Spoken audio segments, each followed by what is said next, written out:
है। भगवद गीता का जो चौथा अध्याय है उसका समापन हुआ। अभी आज जो है हम नए से 5वें अध्याय का चर्चा करने जा रहे हैं। तो उसके पहले हम देखेंगे किस प्रकार से ने जो दूसरे अध्याय का चर्चा शुरू किया था उसमें हमने चर्चा किया था आत्मा का जो मूलभूत ज्ञान है, इस प्रकार से भगवान अर्जुन को हम शरीर नहीं बल्कि आत्मा है उसके बारे में कई सारे श्लोक वगैरह उसका हम चर्चा किए। और कैसे ये आत्मा जो है ये भौतिक शरीर में फंसता है। उसके बाद हमने देखा बुद्धि योग जो है उससे ये आत्मा कैसे बंधन से बाहर आ सकता है। फिर अध्याय 3 में हमने चर्चा किया जो व्यक्ति ज्ञान के स्तर पे है उसको किसी प्रकार के कर्तव्य नहीं होते हैं, लेकिन जब वो कर्तव्य करता है वो किस लिए करता है? लोक संग्रहम एवं अर्थात लोगों को एक आदर्श स्थापित करने के लिए वो कर्तव्य पालन करता है। फिर जो पिछला अध्याय चौथा अध्याय हमने चर्चा किया उसमें हमने देखा भगवान अर्जुन को बता रहे किस प्रकार से सब प्रकार के यज्ञ जो है उनका समापन ज्ञान में होता है। साथ साथ भगवान जो है बताते हैं ज्ञान का गुणगान करते हैं और कैसे आ, कर्म में अकर्म देखना और अकर्म में कर्म देखना उसके बारे में भी हमने चर्चा किया था। फिर चौथे अध्याय का 41वें श्लोक में भगवान ज्ञान और वैराग्य का गुणगान करते हैं और 42वां श्लोक जो है उसमें अर्जुन को युद्ध करने के लिए बोलते हैं। उसके साथ जो है हमारा चर्चा गया। तो इस प्रकार से हमें स्पष्टता आता है कि अर्जुन को यहाँ तक ये अच्छे से ज्ञात हो गया है कैसे जो जो व्यक्ति ज्ञान के साथ विरक्त हुआ है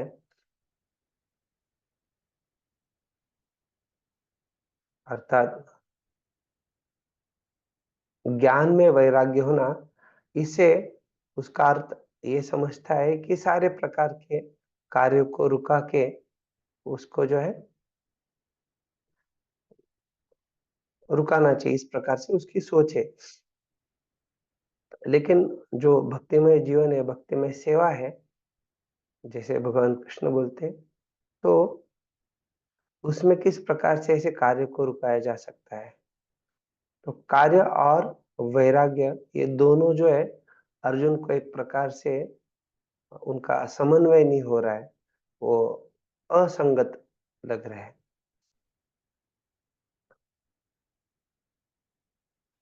तो ये जान के कि अर्जुन क्या नहीं समझ में आ रहा है या अर्जुन को क्या कम लग रहा है, तो इसलिए जो कार्य पूर्ण ज्ञान में किया है उसका कोई प्रतिक्रिया नहीं है और इसलिए वो अकर्म, इस प्रकार से हमने देखा। तो अर्जुन अगर ये समझता है कि जो भी कार्य पूर्ण ज्ञान में होता है वो अकर्म है, तो भगवान के आदेश के अनुसार उसको करने में किसी प्रकार की समस्या नहीं है। इसलिए अभी अ, ये जो 5वां अध्याय है इसके शुरुआत से ही अर्जुन उन्होंने जिस प्रकार का प्रश्न तीसरे अध्याय के शुरुआत में किया था, कौन सा अच्छा है, भक्ति में कार्य अच्छा है या अ, कार्यों को त्याग देना अच्छा है, वो उस प्रकार से आगे जो है चर्चा होगा। भगवान कृष्ण बताएंगे अर्जुन को कैसे जो कर्मयोग के द्वारा मुक्ति प्राप्त करना, उसका जो अध्याय 3 में चर्चा हुआ उसको और भी गहराई में यहाँ पे आगे चर्चा किया जाएगा। तो इस अध्याय में जो है हम पहले विभाग में चर्चा करेंगे, श्लोक संख्या 1 से 6 में निष्काम कर्म योग जो है किस प्रकार से ये कार्यों को त्याग करने से आसान है। तो अर्जुन जो जिज्ञासा करते वगैरह वो सब हम आगे चर्चा करेंगे श्लोक के समय। दूसरा विभाग जो है 7 से 12 श्लोक संख्या, उसमें ये निष्काम कर्म योग कैसे करना है उसका चर्चा आएगा। 13 से 16 जो है उसमें जो ज्ञान का स्तर है और 3 प्रकार के कर्ताओं को समझना उसका चर्चा है। और श्लोक जो 17 से 26 श्लोक है इसमें परमात्मा के ऊपर ध्यान करके कैसे व्यक्ति मुक्ति की ओर अग्रसर हो सकता है उसका चर्चा दिया है। श्लोक संख्या 27 और 28 जो है अष्टांग योग के द्वारा मुक्ति प्राप्त करना, और जो 29वां आखिरी श्लोक है वो व्यक्ति को जो है मुक्ति के स्तर पे लेके आता है। और ये बहुत प्रसिद्ध महत्वपूर्ण श्लोक है जिसको प्रभुपाद जी शांति सूत्र भी कहते हैं।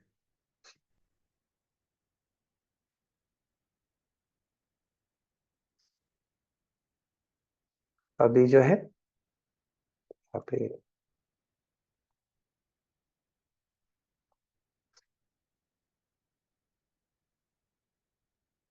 अध्याय 5 कर्मयोग कृष्ण भावना भावित कर्म।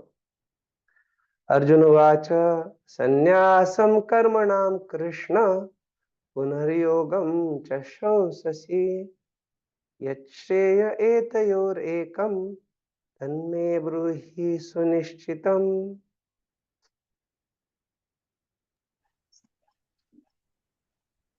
अलंकार प्रॉपर्टी। अर्जुन ने कहा, हे कृष्ण, पहले आप मुझसे कर्म त्यागने के लिए कहते हैं और फिर भक्ति पूर्वक कर्म करने का आदेश देते हैं। क्या आप कृपया करके निश्चित रूप से मुझे बताएंगे कि इन दोनों में से कौन अधिक लाभदायक है? लाभ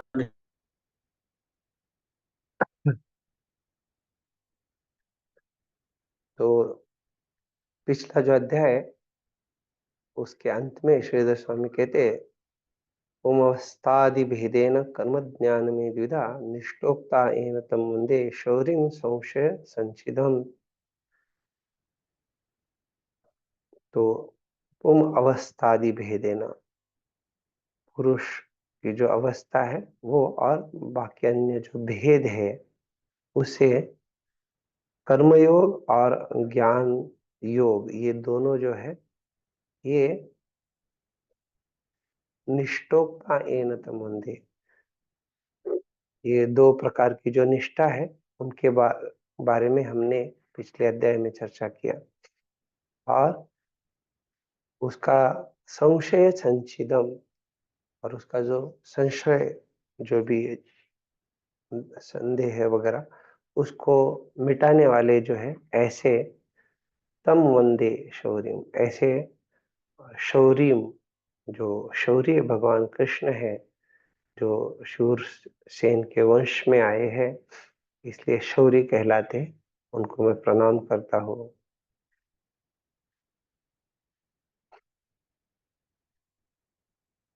अभी 5वें अध्याय में शुरुआत करते समय बड़ा सुंदर श्लोक बता रहे, निवार्य संशयं जिष्णुः कर्म संन्यास योगयोः जितेन्द्रियस्य च यतिः पंचमे मुक्तिम अब्रवीत।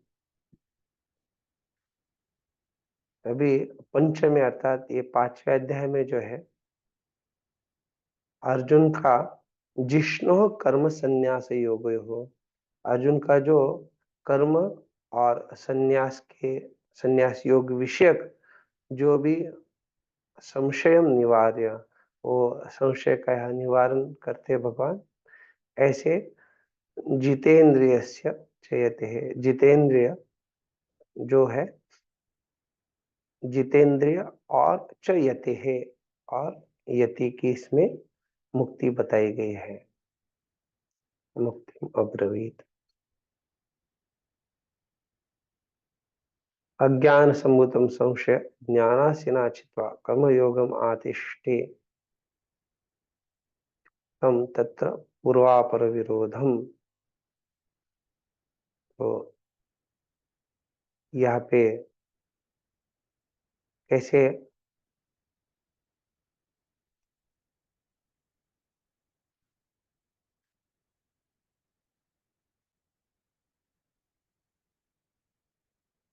ज्ञान रूप तलवार के द्वारा ज्ञानासिना छित्वा, जो अज्ञान अज्ञान संभूतम संशयम जो है, अज्ञान के द्वारा आने वाले संशयों को छित्वा अर्थात उसको काट के निकाल के भगवान जो है कर्मयोगम आतिष्ठे, कर्मयोग में स्थित होने के लिए कह रहे हैं।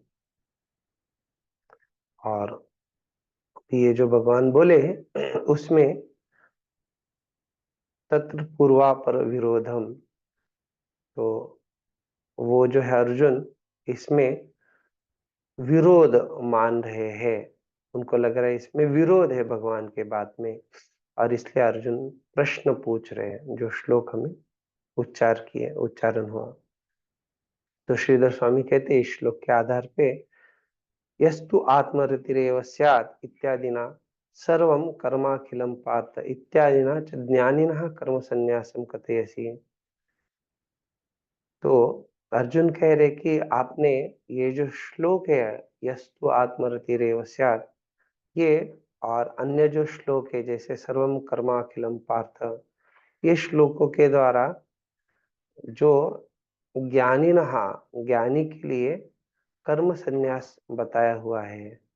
और ज्ञानासिना संशयं छित्त्वा योगम आत्तिष्ठ इति पुनर्योगम च कथयसि। अभी जो आप वापिस इस प्रकार से बता रहे ज्ञानासिना संशयम, तो न च कर्म संन्यासा कर्म योगश्चैकत एव संभवतः विरुद्ध स्वरूपत्वात्। तो कह रहे कि ये कर्म संन्यास और कर्म योग, ये दोनों जो है सम, एवं संभवतः विरुद्ध स्वरूप, ये दोनों जो है व्यक्ति एक समय नहीं कर सकता है।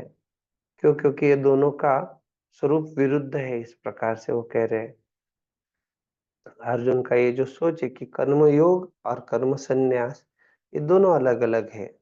और हमने चर्चा करते समय देखा था ये संदेह क्यों आ रहा है, क्योंकि अकर्म जो है उसके बारे में स्पष्टता नहीं है। तो इसलिए यहाँ पे हम देखते हैं तस्मात् एतयोर मध्ये एकस्मिन् अनुष्ठातव्ये सति मम यच्छ्रेयः श्रेष्ठम सुनिश्चितम तद एकम ब्रूहि। तो इसलिए वो कह रहे कि ये एतयोर मध्य, ये दोनों में से जो है एकस्मिन अनुष्ठातव्य, आप जो है मुझे कोई तो एक जो यत् श्रेयः, जो श्रेष्ठ है, जो श्रेयस्कर है, आप मुझे बताइए।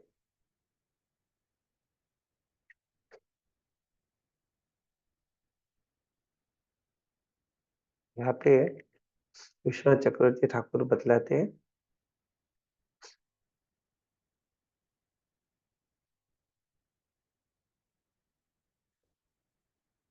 प्रोक्तम ज्ञानाद् अपि श्रेष्ठम कर्म तद्दार्ढ्य सिद्धे तत्पदार्थस्य च ज्ञानम साम्याद्या अपि पंचमे। तो ये जो पंचम अध्याय है इसमें तत्पदार्थ का जो ज्ञान है और साम्यादि, साम्य आदि उसके बारे में बताया जा रहा है।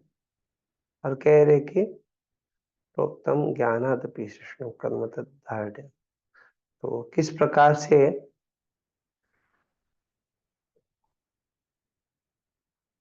कर्म तद्दार्ढ्य सिद्धे, कर्म के संबंध में जो दृढ़ता है उसको सिद्ध करने के लिए यहाँ पे प्रोक्तम ज्ञानादपि श्रेष्ठम, तो यहाँ पे कर्म जो है ज्ञान से भी ज्यादा श्रेष्ठ बताया गया है।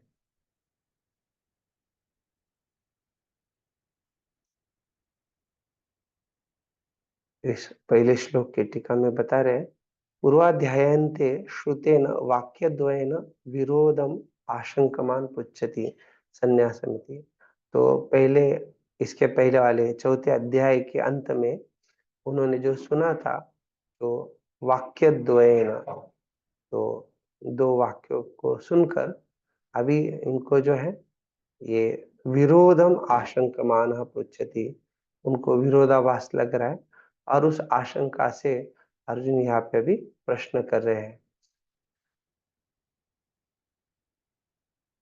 बाकी जैसे हमने देखे, वहां पे भी श्रीधर स्वामी कुछ श्लोक बताए थे, और यहाँ पे विश्वनाथ चक्रवर्ती ठाकुर भी कुछ श्लोकों के आधार पे बता रहे हैं कि कैसे भगवान जो है कर्म संन्यास के लिए योग संन्यास्तम कर संन्यास्त कर्माणम ज्ञान संचिन्न संशय आत्मांतम न कर्माणि निबध्नन्ति धनंजय, ये इस प्रकार के श्लोक बोल रहे हैं। और कर्म योग के लिए तस्मात् अज्ञान संभूत अनुरस्तम ज्ञानासनात्मा चित्वयनम संशयम योगम आतिष्ठोतिष्ठ भारत, ये श्लोक बताए जा रहे हैं। न च कर्म संन्यासः कर्मयोगश्चैकस्यैकदे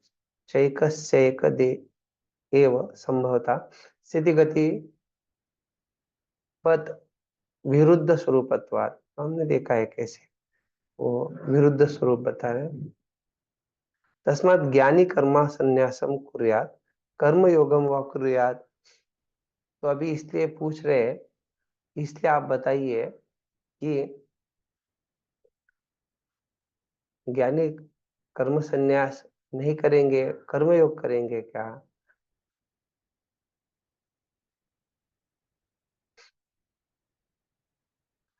तत् अभिप्रायम अनवगतः अहम पृच्छामि, मैं आपका अभिप्राय नहीं जान पा रहा हूँ, इसलिए मैं आपको ये पूछ रहा हूँ।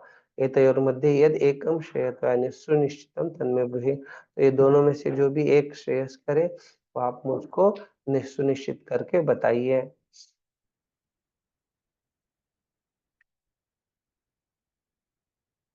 यहाँ पे बलदेव विद्याभूषण जो है वो बता रहे हैं, पांचवा अध्याय जो है भगवान हरि कर्म की ज्ञान के ऊपर श्रेष्ठता बता रहे हैं, और क्योंकि उसका जो पालन करना है ये आसान है, और यहाँ पे जो है वो किस प्रकार से जो व्यक्ति शुद्ध है वो कर्मयोग का जो पालन है उसको छोड़ सकता है, इसके बारे में बोलते हैं। अभी जो हमने पहले चर्चा किया था, तो दूसरे अध्याय से लेके, जैसे दूसरे अध्याय में जो है जो व्यक्ति मुक्ति चाहता है और आत्मा का जो साक्षात्कार है उसके द्वारा व्यक्ति मुक्ति को प्राप्त कर सकता है। तो भगवान बताए जो निष्काम कर्म की जरूरत है, या वो है उसका जो साधन है उसके अनुसार आगे बढ़ना। और इसलिए तीसरे और चौथे अध्याय में जो है वो ऐसे व्यक्ति को किसी प्रकार का कार्य नहीं है जिसने आत्म साक्षात्कार कर लिया है, इसलिए कहते हैं तो आत्महृदय, और साथ साथ सर्व कर्मा पार्थ वगैरह। और अंत में जो है वो अर्जुन को बताते हैं कि आप जो है निष्काम कर्म करो, और इसलिए कहते हैं तस्मात् अज्ञान संभूतम, जो पिछले अध्याय का जो आखिरी श्लोक है। तो इसलिए अर्जुन जो है भगवान को प्रश्न करते हैं कि आप कभी जो है कर्म संन्यास की प्रशंसा करते हैं, कभी ज्ञान योग का प्रशंसा करते हैं, जिसके द्वारा सारे जो इंद्रियों के कार्य को रुकाया जाता है। लेकिन अभी जो है आप योग के बारे में बोल रहे हो, कर्म योग के बारे में, जिसमें इंद्रियों को, इंद्रियों के कार्यों को रुकाया नहीं जाता बल्कि उनको व्यस्त किया जाता है। तो किस प्रकार से दोनों एक साथ हो सकता है, क्योंकि दोनों का स्वभाव अलग है। एक इसमें आ, चल चल स्वभाव है, इसमें अचल स्वभाव है। जिस प्रकार से कोई अंधेरा हो या प्रकाश हो, दोनों अलग अलग स्वभाव है। तो इसलिए मैं ये आपका क्या इच्छा है वो समझ नहीं पा रहा हूँ। क्या जिसने ज्ञान को प्राप्त किया है उसको कार्यों को त्याग देना चाहिए और करना चाहिए?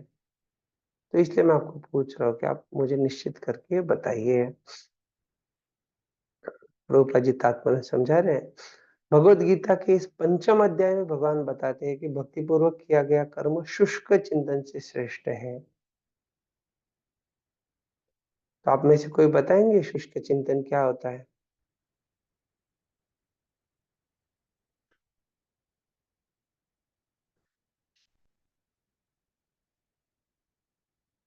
हाँ बोलिए। ये ब्रह्मांड के ऊपर ध्यान लगाना, निराकार के ऊपर। ये तो ध्यान का बात नहीं कर रहे हैं। शुष्क चिंतन क्या है?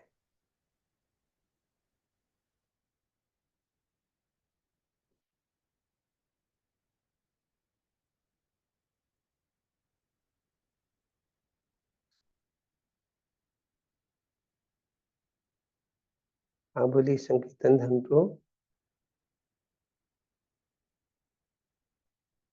हरे कृष्णा प्रभु जी। सुख चिंतन प्रभु जी मतलब केवल सोचना, चिंतन करना और करना कुछ नहीं। धन्यवाद धन्यवाद।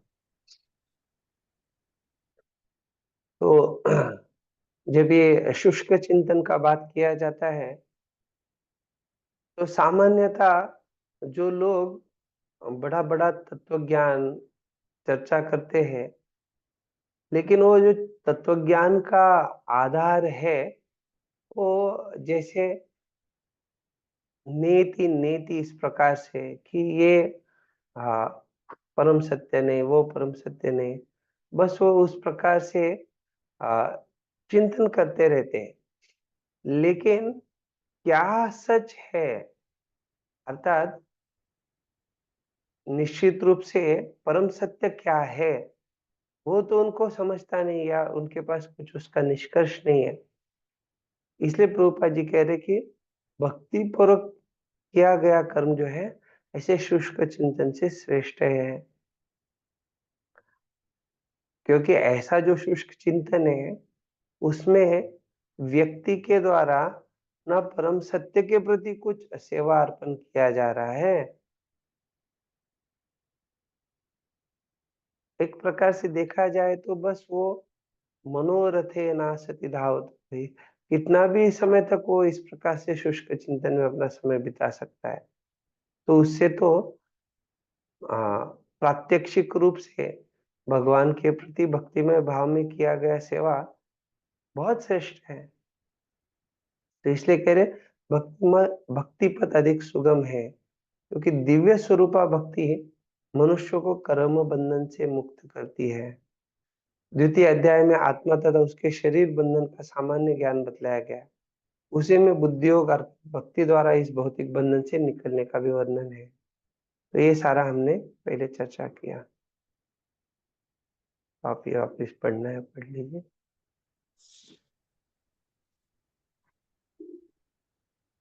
प्रभु जी हरे कृष्ण बोल प्रणाम।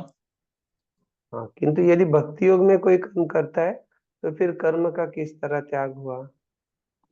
दूसरे शब्दों में वह यह सोचता है कि ज्ञान में संन्यास को सभी प्रकार के कार्यों से मुक्त होना चाहिए, क्योंकि उसे कर्म तथा ज्ञान असंगत से लगते हैं। ऐसा लगता है कि वह यह नहीं समझ पाया कि ज्ञान के साथ किया गया कर्म बंधनकारी न होने के कारण अकर्म के ही तुल्य है। तो इसका भी ये हम देखे शुरुआत में। अतः वह पूछता है कि वह सब प्रकार से कर्म त्याग दे या पूर्ण ज्ञान से युक्त होकर कर्म करे। हाँ बोलिए प्रजी। जी हरे कृष्ण प्रणाम। प्रभु जी ये नहीं होता सुचिंतन जो हो संदेह पूर्वक चिंतन? कहाँ पे ये लिखा है? जो आपने सुचिंतन बता रहे थे, सुचिंतन हाँ जो, ये संदेह नहीं हो सकता, संदेह पूर्वक चिंतन? नहीं नहीं, कहाँ पे दिया है आप जो बोल रही है? नहीं, यहाँ पे सुचिंतन से श्रेष्ठ है भक्ति पूर्वक। ये पहला जो अध्याय बता रहे थे आपने, सुचिंतन, शुष्क मतलब क्या होता है, इसमें संदेह नहीं दे सकते, ये संदेह इसमें लिख सकते। संदेश बोल सकते, संदेश खा सकते। मैं आपको जो प्रश्न पूछ रहा हूँ कि हाँ, आप सही बोल रहे हैं, ये कहा किस आधार पे आप बोल रहे हैं, उतना ही मैंने आपको पूछा। इसे अपने यहाँ बता रहे थे भक्ति पूर्वक किया गया कर्म सुचिंतन से श्रेष्ठ है।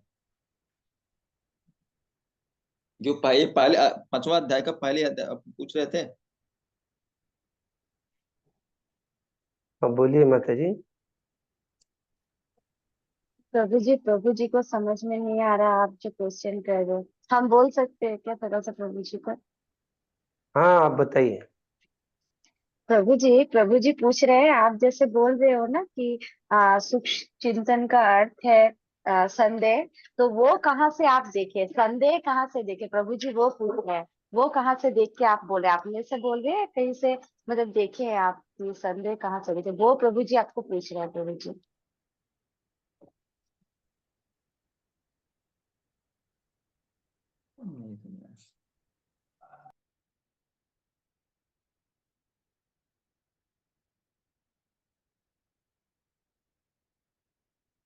समझा प्रभु जी, आपको क्या चर्चा चल रहा है?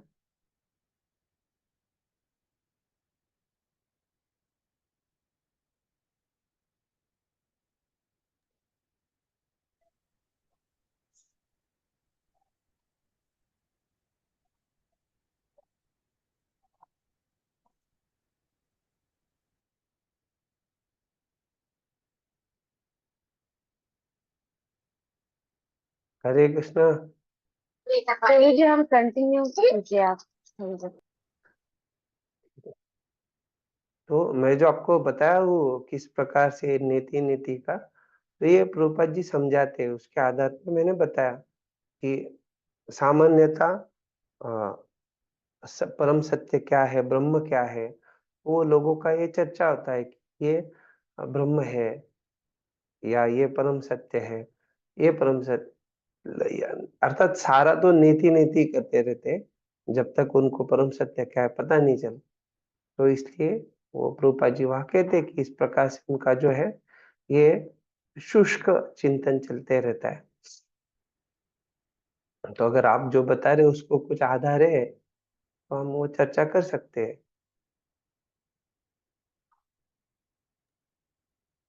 सामान्यतः प्रभुपाद जी जो है, जो कर्मी लोग होते हैं उनको फलाकांक्षी कार्य करने वाले लोग बोलते हैं, और जो ज्ञानी लोग होते हैं उनको शुष्क चिंतन वाले, शुष्क चिंतनकार, इस प्रकार से बोलते हैं। तो ज्ञानी लोग ही इस प्रकार से नीति नीति करते। तो चर्चा की श्लोक संख्या 2, श्री भगवान उवाच संन्यासः कर्मयोगश्च निःश्रेयसकरा उभो तयोस्तु कर्म संन्यासात् कर्मयोगो विशिष्यते। लिए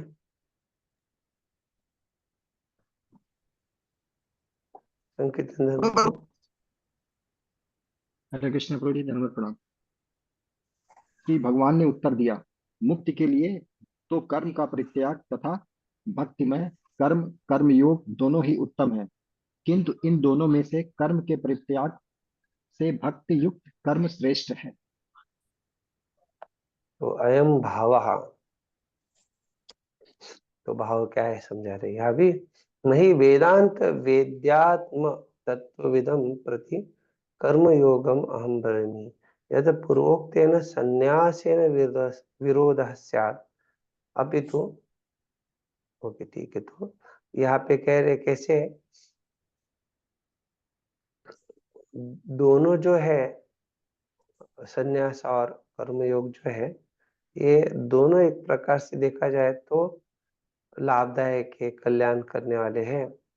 लेकिन जो कर्म संन्यास है उसकी तुलना में जो कर्मयोग वो श्रेष्ठ है। क्यों?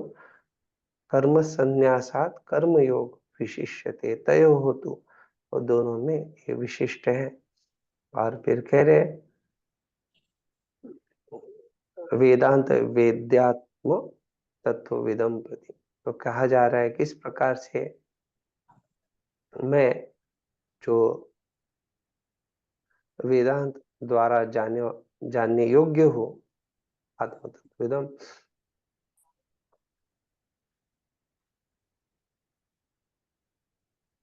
वेदांत वेद्य। और फिर कह रहे कि जो इस प्रकार से आत्म तत्व को जानने वाला है, उनको प्रति कर्मयोगम नहीं, उनको ये कर्मयोग नहीं कहा जा रहा है। लेकिन जो देहात्म अभिमानिनम, लेकिन जो है जिनके अंदर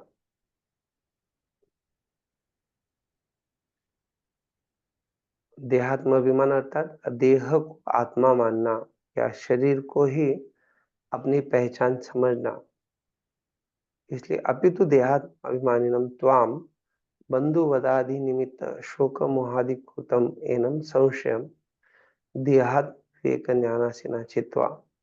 तो इसलिए क्योंकि आप देहात्म अभिमान में हो, इसलिए आपके लिए मैं ये बता रहा हूं, जिसमें आप जो है बंधु वदादि निमित्त शोकम, तो आपका जो है बंधु बांधवों को मारने के, कि वो मारे जाएंगे ये सोच के आप उस शोक में या उस मोहमय शोक में आप हो। तो इसलिए उसके लिए चित्वा ज्ञानासिना चित्वा परम आत्म ज्ञानोपाय भूतम कर्मयोगम आत्तिष्ठ इति ब्रवीमि। तो इसलिए मैं आपको कर्मयोग में स्थित होने के लिए बोल रहा हूँ, जिसके द्वारा जो है आप ज्ञानासीन अर्थात ये जो देहात्म विवेक ज्ञान है, देह और आत्मा को समझने का विवेक, उसके द्वारा आप ये संशयों को छेदन कर सकते हैं, काट सकते हैं, और फिर आपके लिए ये कर्मयोग पालन करना उचित रहेगा। ये कर्मयोगेन शुद्ध चित्तस्य च आत्म तत्वज्ञाने जाते सति तत्परिकारार्थ तत्परिपाकार्थम ज्ञाननिष्ठांगत्वेन संन्यासः पूर्वमुक्तः।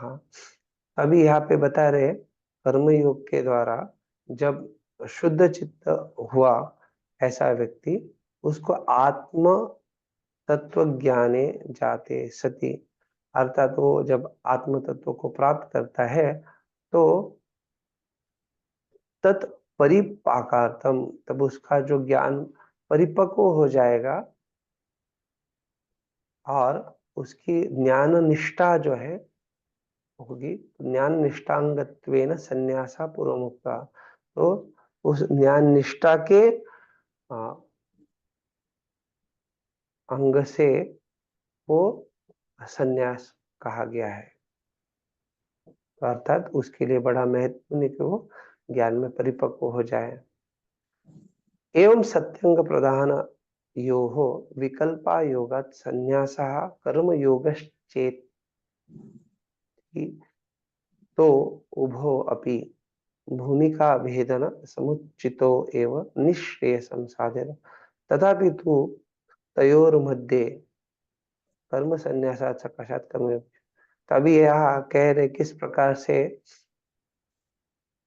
जो ये ज्ञान निष्ठा का अंग का हम बात कर रहे थे, तो ये दोनों ये सच है। एवं सत्यम अंग प्रधान यो हो, अंग और प्रधान ये दोनों का विकल्पा योगा, ये दोनों विकल्प जो है ये कह रहे कि ये दोनों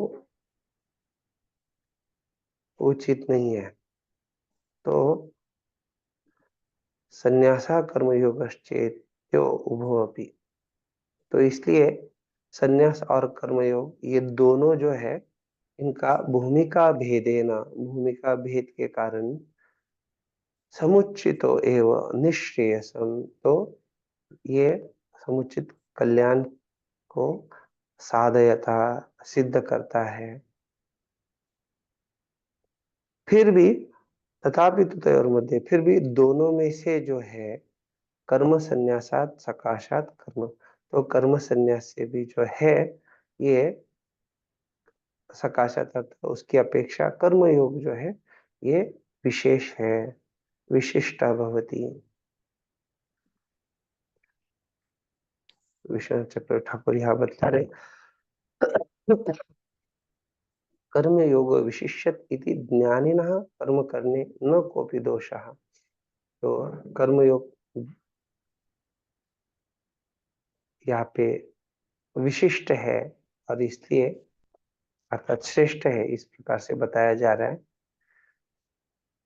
और जब ज्ञानी ना कर्म करने, अगर ऐसा ज्ञानी इस प्रकार से अगर कर्म करता है तो न कोपी दोषा, उसमें किसी प्रकार का दोष नहीं है।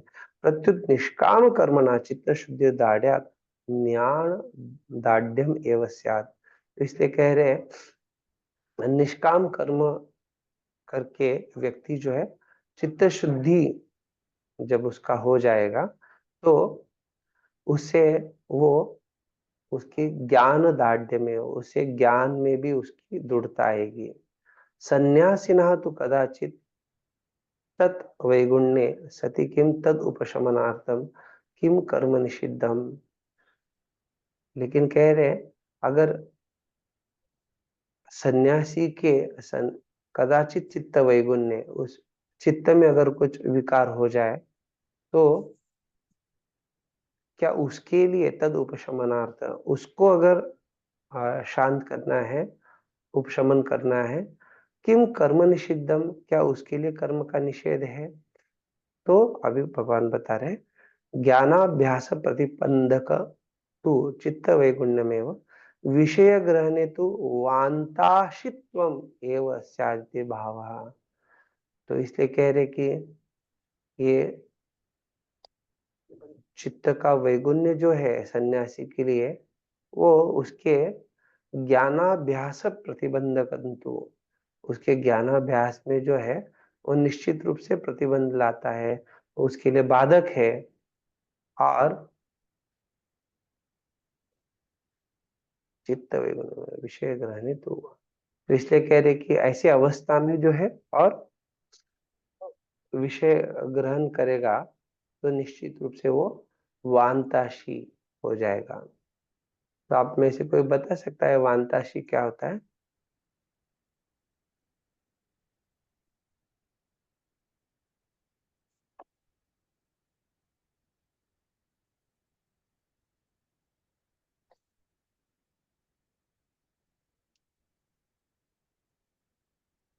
तो श्रीमद् भागवतम के 7वें स्कंद के 15वें अध्याय के 36वें श्लोक में बताया गया है यह प्रव्रजग्रात पूर्वम त्रिवर्गावपनात्मनः यदि सेवेत तान् भिक्षु सवैवान्ताश् पपत्रपः। तो कहा जाता है कि कोई त्रिवर्ग उपनात्मनः, ये जो कोई त्रिवर्ग साधक जो है वो प्रव्रजग्रात, जिसने पहले घर छोड़ दिया था, अभी वापिस वो क्या कर रहा है, संन्यास आश्रम को छोड़ के वो गृहस्थ आश्रम में आ रहा है।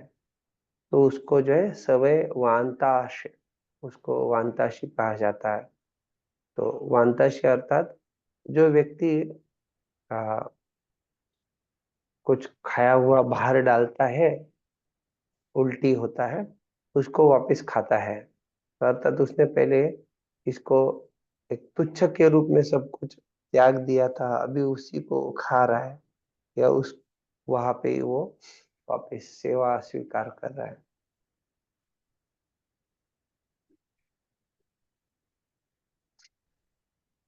बलदेव विद्याभूषण यहाँ बता रहे हैं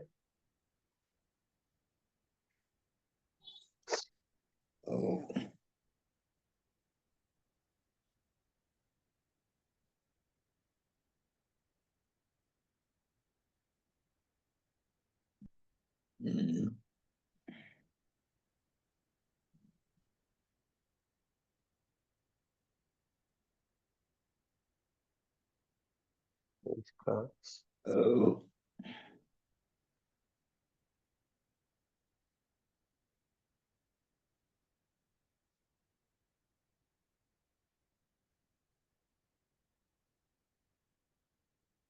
तो यहाँ पे आए।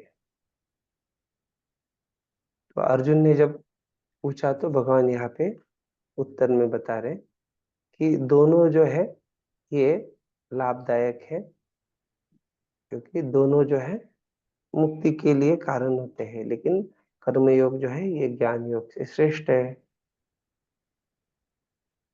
या कर्म संन्यासात।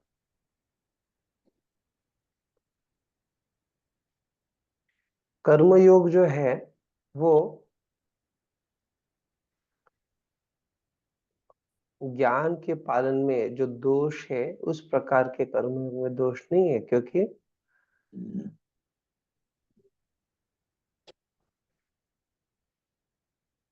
उसमें ज्ञान है, इसलिए उसको ज्ञान में स्थिर करता है।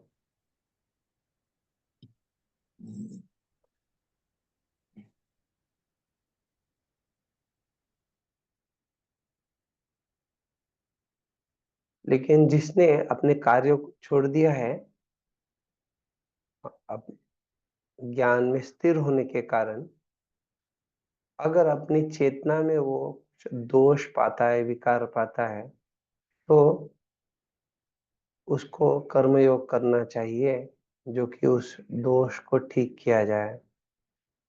तो ये शास्त्र का आदेश है या विधि है, जिससे कि समस्या का हल हो जाए। जो वाक्य इस प्रकार से कार्य के संन्यास के बारे में चर्चा आता है, तो जब व्यक्ति आत्मा में तल्लीनता प्राप्त कर लेता है, तो सारे उसके कार्य जो है उस व्यक्ति को तुरंत छोड़ देते हैं। इसलिए कर्मयोग जो है ये आसान है और श्रेयस्कर है, और क्योंकि वो बड़ा आ, सुरक्षित भी है, क्योंकि उसमें ज्ञान भी है। इस प्रकार से बलदेव विद्याभूषण बता रहे। तो यहाँ पे वांता से नहीं कह रहे, लेकिन ये बड़ा महत्वपूर्ण बता रहे कि इस प्रकार से अगर इस प्रकार का चेतना में विकार भी आ जाएगा, तो कैसे उसको कर्मयोग करने के द्वारा उस दोष को ठीक किया जा सकता है। तो भक्तिमय जीवन में जब हम देखते हैं कभी कभी किसी से कुछ गलती हो जाता है, या कोई जो नियम पालन करना है नियम पालन नहीं करता, तो ऐसी अवस्था में व्यक्ति को क्या उचित है, उसको क्योंकि उसका पतन हो गया, उसको भक्ति छोड़ देना चाहिए, या क्या उसके लिए मार्ग है, तो ये बताएगा आप में से? जैसे यहाँ पे बताया गया है कि कोई व्यक्ति जो है ज्ञान के स्तर पे है, तो अगर उसके चेतना में विकार आता है, उसको कर्मयोग करने के लिए बोला है। तो भक्ति योग वाले के लिए क्या करने के लिए बोला है, या क्या करना चाहिए उसको?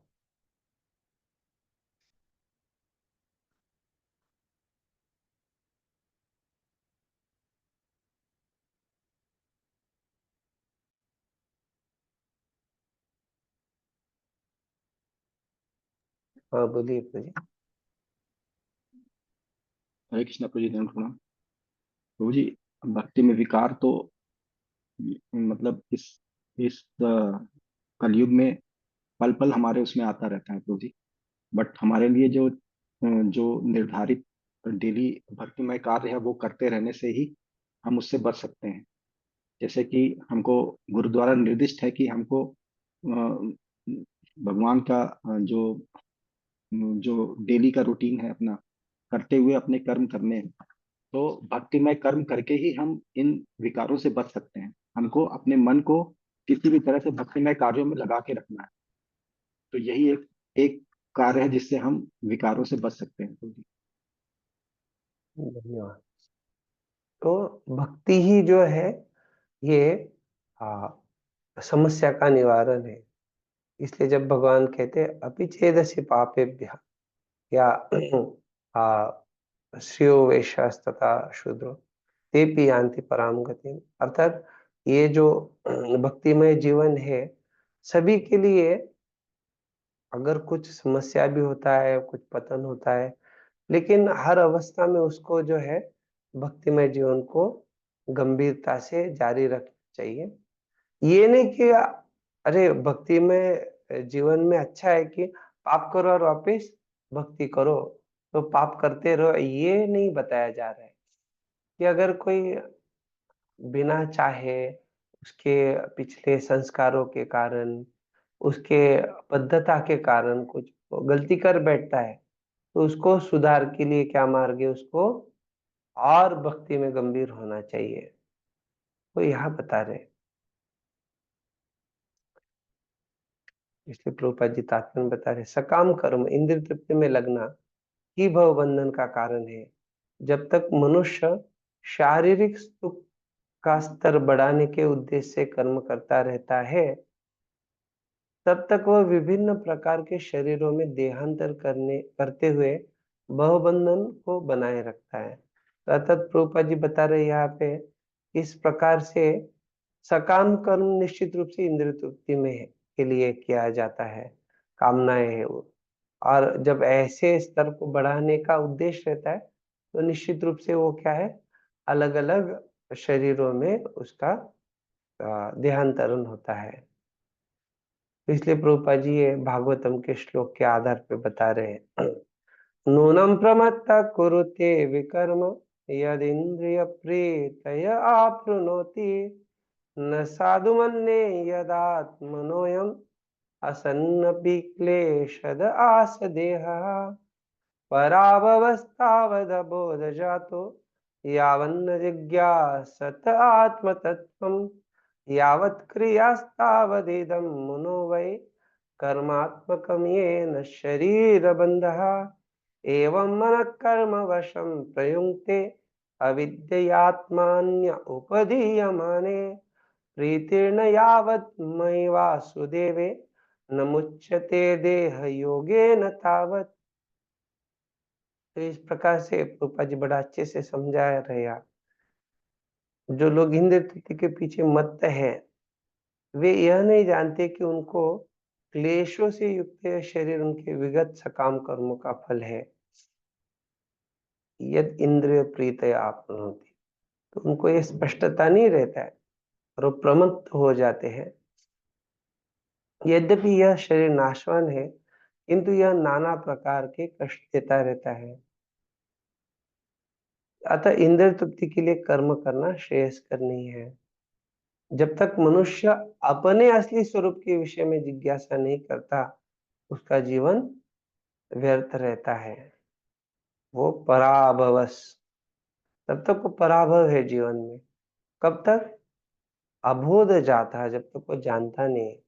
यावत न जिज्ञासा, जब तक वो आत्म तत्व का जिज्ञासा नहीं करेगा, और जब तक वह अपने स्वरूप को नहीं जान लेता, तब तक उसे इंद्रिय तृप्ति के लिए सकाम कर्म करना पड़ता है। तो इसलिए कह रहे, यावत क्रियास्तावद इदम कर्मात्मकम येन शरीर बंधा। इसलिए वो बंधन में, और जब तक वो इंद्रिय तृप्ति की चेतना में फंसा रहता है, तब तक उसका ध्यान होता रहता है। भले ही उसका मन सकाम कर्म में व्यस्त रहे और अज्ञान द्वारा प्रभावित हो। तो कह रहे इसलिए, एवं मन कर्मवशम प्रयुक्ते अविद्या आत्मनि उपदीयमाने, ऐसा भी हो फिर भी उसको क्या है, किंतु उसे वासुदेव की भक्ति के प्रति प्रेम उत्पन्न करना चाहिए।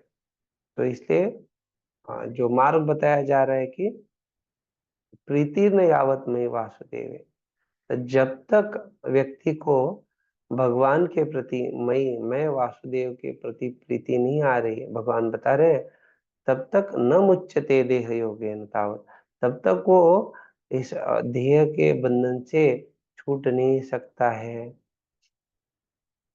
केवल तभी वो भवबंधन से छूटने का अवसर प्राप्त कर सकता है।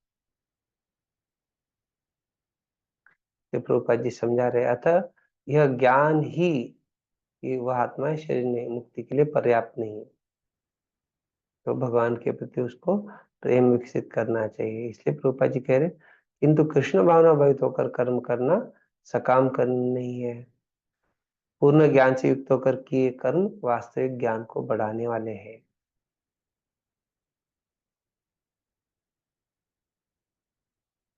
अतः कृष्ण भावनाभावित कर्म संन्यास से सदा श्रेष्ठ रहता है, क्योंकि संन्यास में नीचे गिरने की संभावना बनी रहती है। कृष्ण भावनामृत में रहित संन्यास कृष्ण भावनामृत से रहित संन्यास अपूर्ण है, जैसा कि श्री रूप गोस्वामी कहते हैं, प्रापंचिकतया बुद्ध्या हरि संबंधिन वस्तुना मुमुक्षुभिः परित्यागो वैराग्यम फल्गु कथ्यते। तो वो वैराग्य फल्गु है, झूठा है। अगर कोई जो हरि की सेवा में प्रापंचिकतया बुद्धि रखेगा और भगवान की सेवा में वो वस्तुओं को प्रयोग नहीं करेगा, तो ऐसा जो मुमुक्षु भी परित्यागो, तो वो केवल फल्गु वैराग्य है।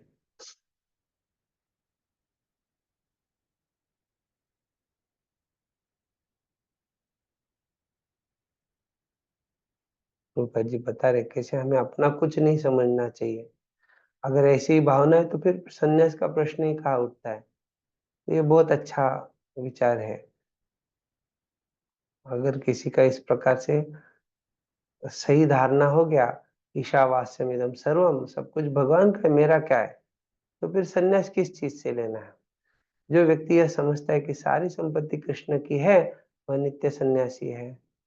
प्रत्येक वस्तु कृष्ण की है तो उसका उपयोग कृष्ण के लिए किया जाना चाहिए। तो फल्गु वैराग्य नहीं, वो सही वैराग्य है, जब वो भगवान की सेवा में सब कुछ लगाया जाएगा। कृष्ण भावना भावित होकर इस प्रकार का पूर्ण कार्य करना मायावादी सन्यासी के कृत्रिम वैराग्य से कहीं उत्तम है। हाँ बोलिए माता जी, आपका प्रश्न है।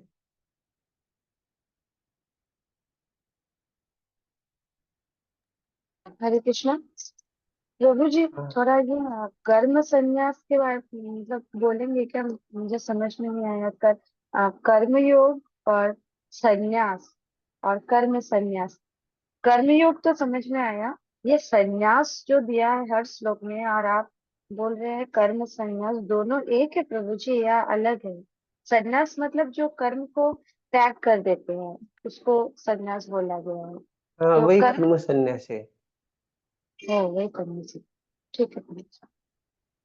प्रभुपा जी यहाँ लिख रहे, देखिए, कर्म संन्यासात मतलब सकाम कर्मों का त्याग, वह भी त्याग से वो विभक्ति के अनुसार, लेकिन यहाँ कर्म संन्यास मतलब सकाम कर्म को त्यागना।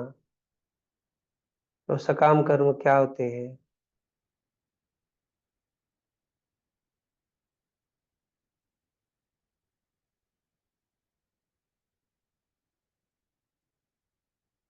तो जब कोई व्यक्ति कुछ प्राप्त करने की इच्छाओं से कार्य करता है, लाभ प्राप्ति के लिए, फलाकांक्षी व्यक्ति जो होता है उसे सकाम कर्मी कहा जाता है।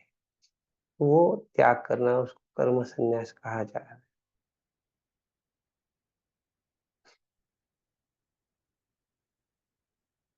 श्लोक संख्या 3। नेह स नित्य सन्यासी यो न द्वेष्टे न कांक्षति निर्द्वंद्वो हि महाबाहो सुखम बंधात् प्रमुच्यते। पढ़िए माता जी। तो जो पुरुष ना तो कर्म फलों से घृणा करते हैं और ना कर्म फल की इच्छा करते हैं, वो नित्य सन्यासी बन जाता है। हे महाबाहु अर्जुन, ऐसा मनुष्य समस्त द्वंद्वों से रहित होकर भव बंधन को पार कर पूर्णतया मुक्त हो जाते हैं। तो यहाँ पे बड़ा अच्छे से बता रहे कैसे कर्म फलों से भी घृणा नहीं करना है और ना उसकी इच्छा भी करना है। तो इसको क्या बोला जाता है, कोई बताएंगे क्या?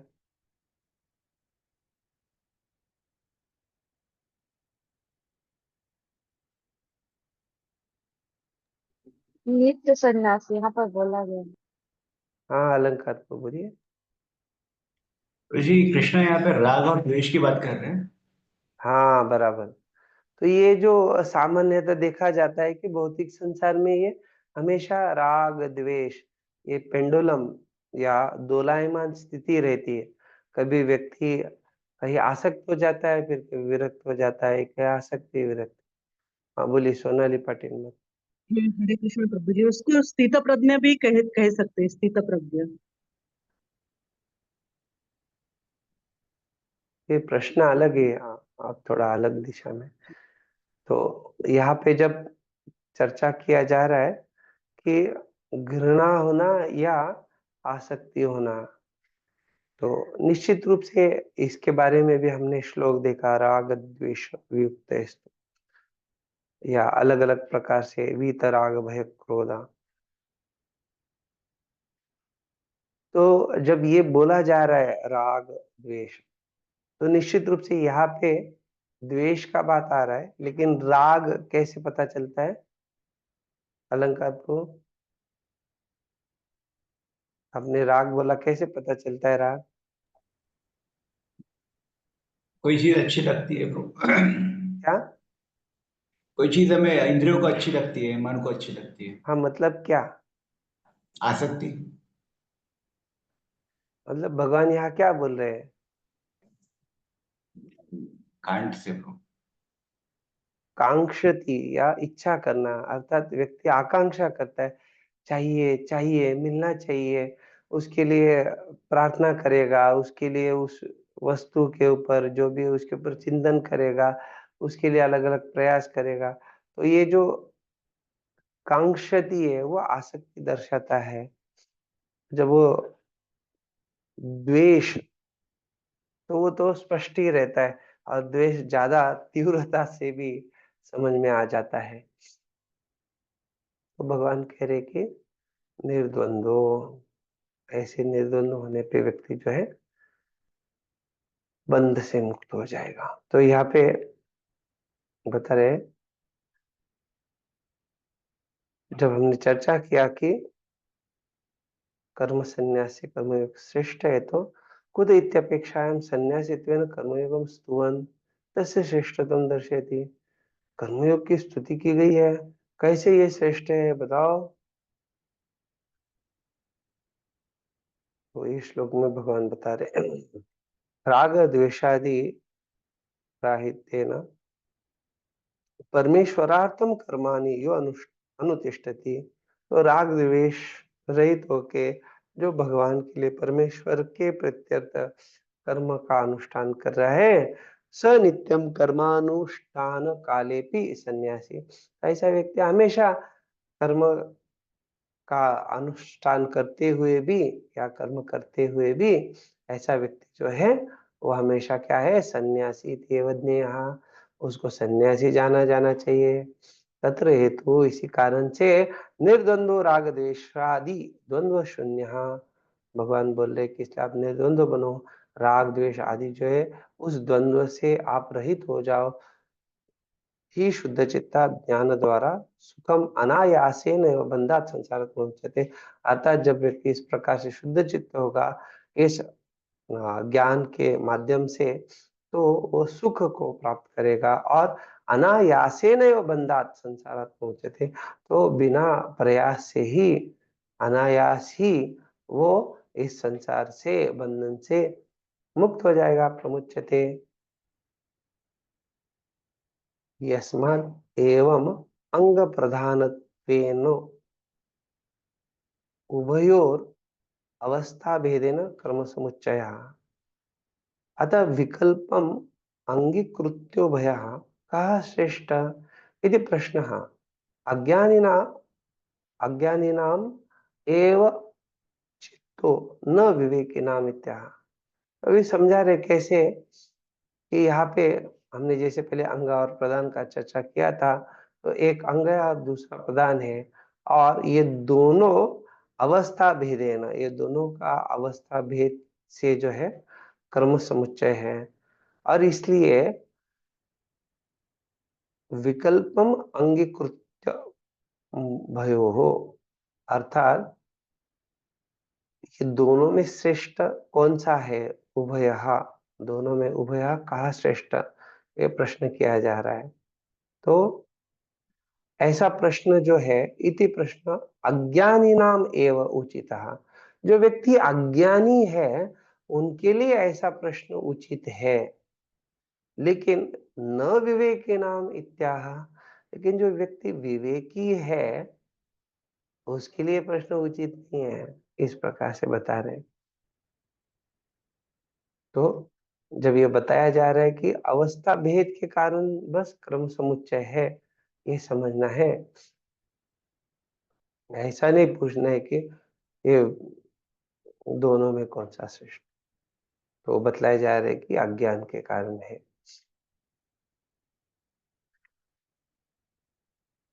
विश्वनाथ चक्र ठाकुर कह रहे न च संन्यास प्राप्य मोक्ष मोक्षो कृत संन्यासेनैव तेन स प्राप्य इति वाच्यम इत्याह ज्ञेय इति। तो ये श्लोक नेयः स नित्य सन्यासी ऐसा शुरू हो रहा है।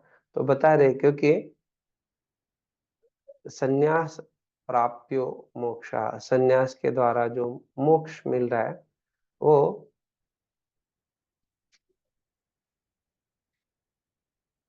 अकृत संन्यासेन, अगर कोई संन्यास नहीं लेगा तो वो तेन न प्राप्य इति वा, तो वो उस प्रकार का मोक्ष प्राप्त नहीं होगा। ये ऐसा न इति वाच्यम, क्योंकि शुरुआत से ही कह रहे न च संन्यास प्राप्त, तो अर्थात कि इस प्रकार से नहीं कहा जा सकता है। तो सतु शुद्ध चित्तः कर्मी नित्य सन्यासी वन्यः, लेकिन जो शुद्ध चित्त कर्मी है वो तो नित्य सन्यासी ही माना जाना चाहिए। इसलिए कह रहे हे महाबाहो, अर्जुन को संबोधित कर रहे हैं, इति मुक्ति नगरीम जेतुम। तो महाबाहो क्यों बोल रहे हैं? तो बता रहे हैं कि आप जो है ये मुक्ति की जो नगरी है इसको आप जीतने में समर्थ हो। स एव महावीर इति भावा, इसलिए आपको महावीर या महाबाहो इस प्रकार से संबोधित कर रहे हैं।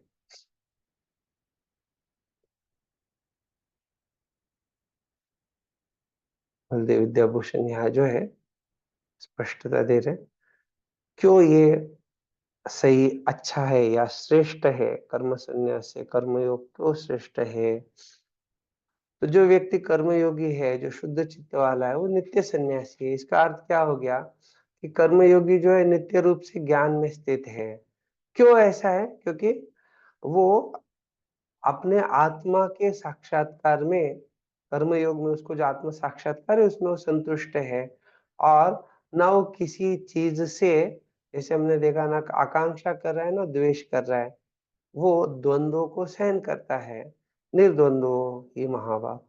और इसलिए कर्म में स्थित होने के कारण उसके लिए ये पालन करना बड़ा सुखकर है, बिना ज्यादा प्रयास का है, जैसे हमने श्रीधर स्वामी के इसमें देखा अनायासे।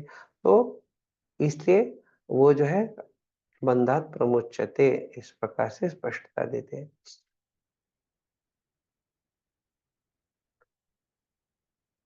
रूपा जी बता रहे तात्पर्य, पूर्णतया कृष्ण भावना भावित पुरुष नित्य सन्यासी है, क्योंकि वह अपने कर्म फल से न तो घृणा करता है, नहीं उसकी आकांक्षा करता है। ये दोनों हमने देखा, राग द्वेष वाला। वो भली भांति जानता रहता है कि कृष्ण पूर्ण अंश है और वह स्वयं अंश मात्र है। तो यहाँ पे प्रभुपाद जी गुणात्मक तथा सकारात्मक रूप उसके बारे में बता रहे हैं। कृष्ण तादात्म्य की भावना भ्रांत है, क्योंकि अंश अंशी के तुल्य नहीं हो सकता। तो ये जो है गुणात्मक एकता है, और जब ये कह रहे कि तुल्य नहीं हो सकता तो मात्रा के दृष्टिकोण से वो भेद है।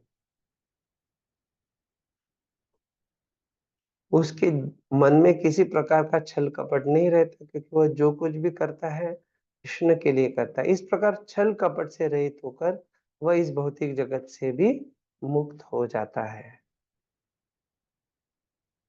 सांख्य योगो पृथक बालः प्रवदन्ति न पंडिताः एकमप्यास्थितः सम्यक् उभयोर्विन्दते फलम्।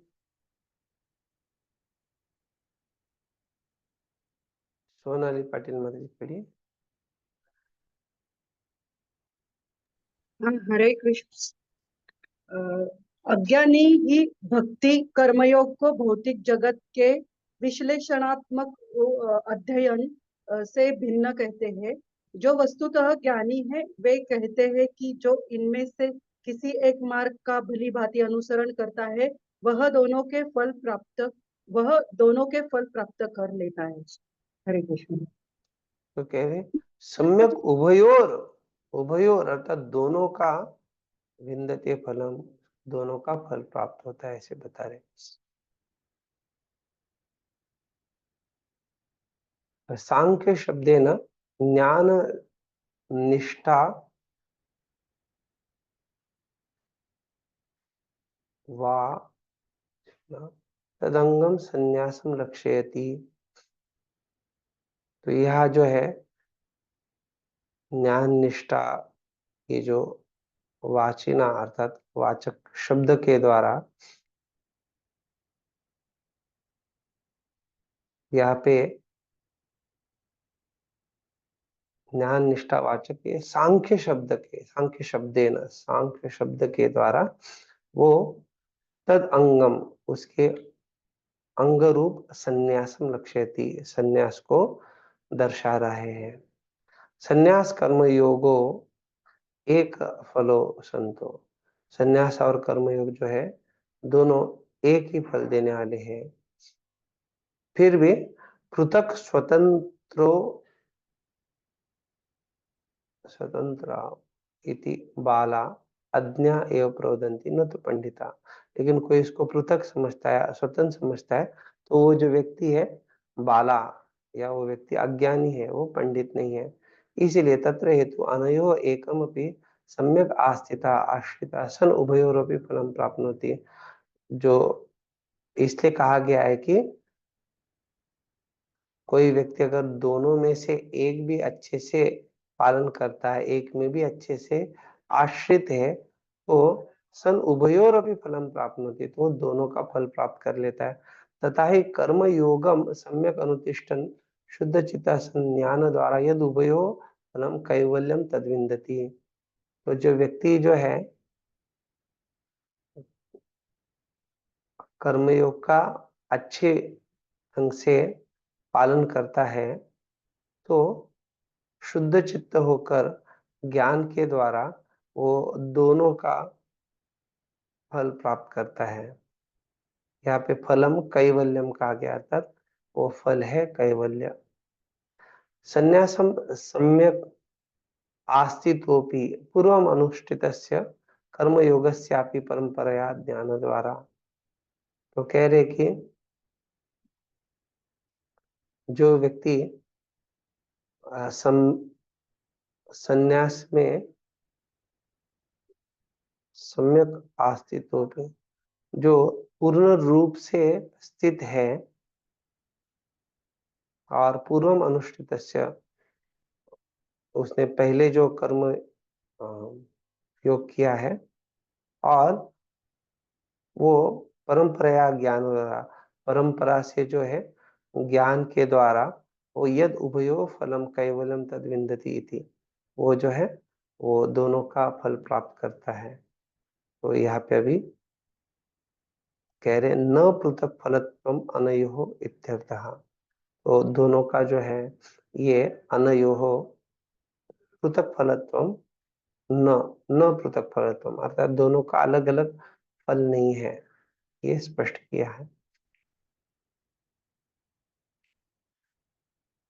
विश्वनाथ चक्र ठाकुर कह रहे कि तस्मात् यत् श्रेय एव तयोः इति तदुक्तम वस्तुतः न घटते विवेकिभिः उभयोः पार्थक्या भावस्य दुष्टत्वात् इत्याह सांख्य योगो इति। तो ये श्लोक जो शुरू हो रहा है सांख्य योगो पृथक बाला,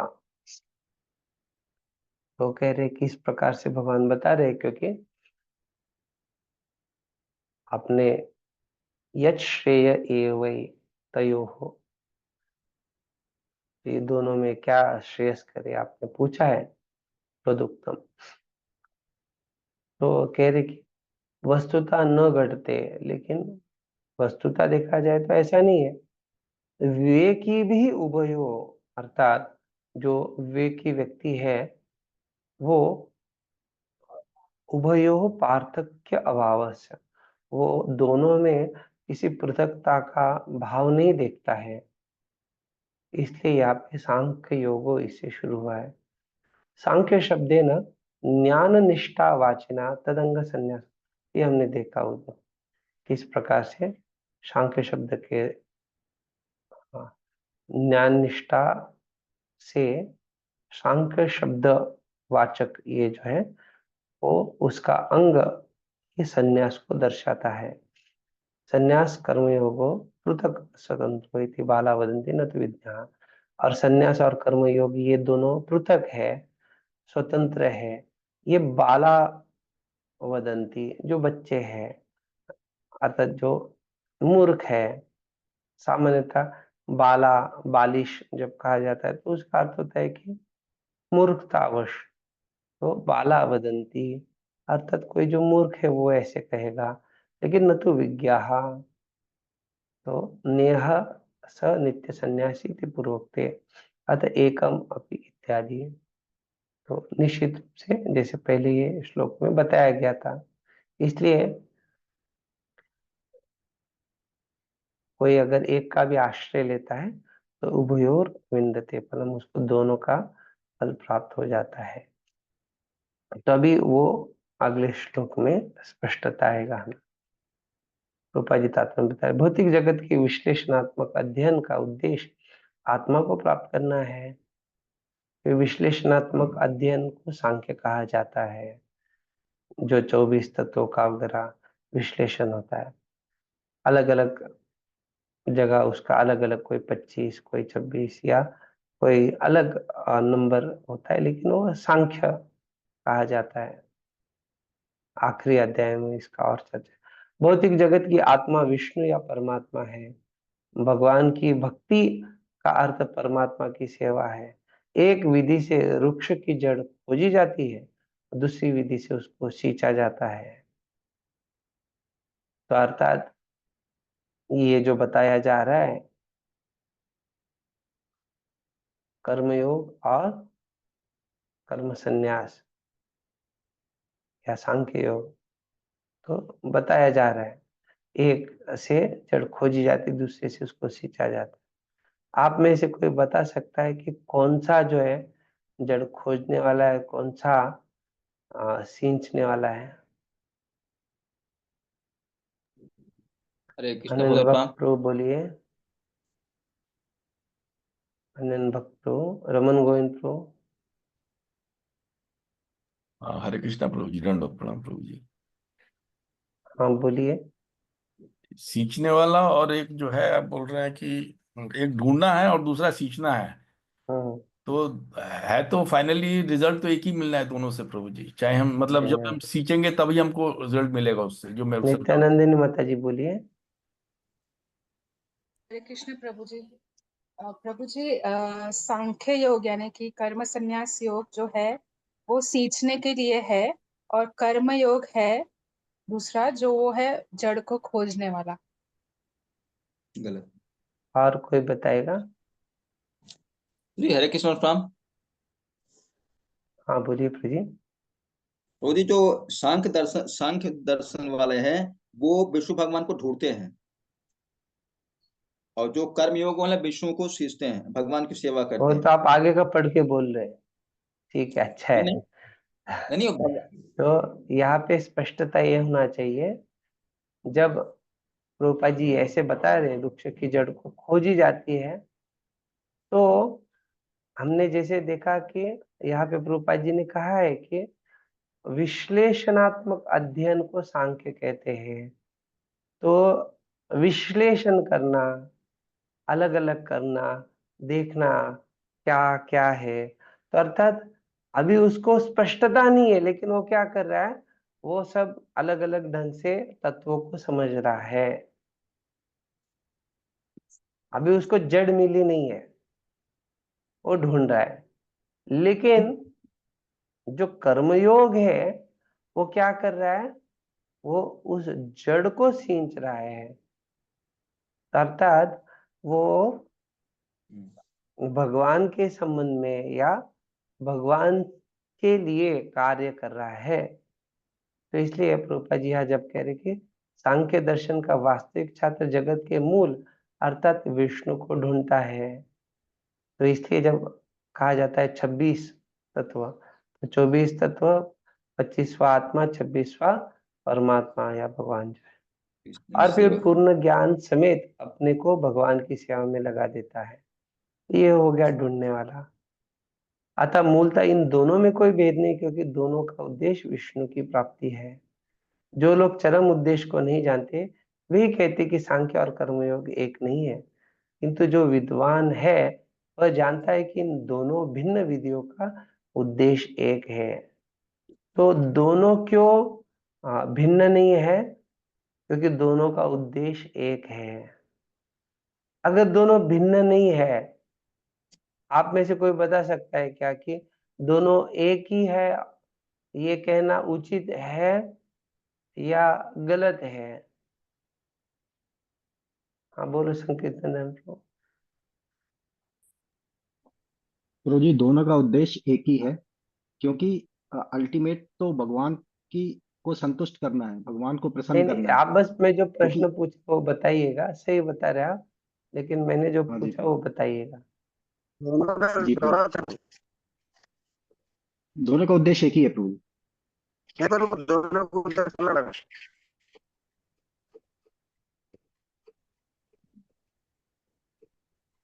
वैशाली सावंत बोलिए। कुछ समान। हाँ, हरे कृष्ण प्रभु जी। हम्म, प्रभु जी, तो नहीं समझ आया मुझे तो। ठीक है। रूपा सलियान माता जी, शालिनी माता जी, रेखा सिंह, हाँ अनिल को बोलिए। प्रभु जी, दोनों का प्रयोजन एक ही है, ब्रह्म की प्राप्ति।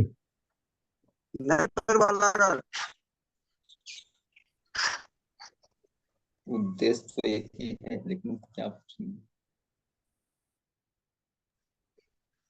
आपको जो है प्रश्न ये पूछा है कि दोनों एक कैसे या दोनों अलग कैसे है, एक साथ बोलना है।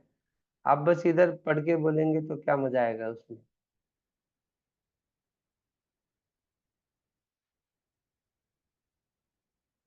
आश्रय गिरिराज बोलिए। तो एक कहना ठीक नहीं होगा प्रभु जी। हरे कृष्णा। ठीक है। हाँ सोनाली पाटिल माता जी बोलिए। दोनों एक ही है क्योंकि उनका अंतिम उद्देश्य एक ही है, लेकिन दोनों अलग है क्योंकि स्टेजेस अलग है। दोनों के स्टेजेस अलग है।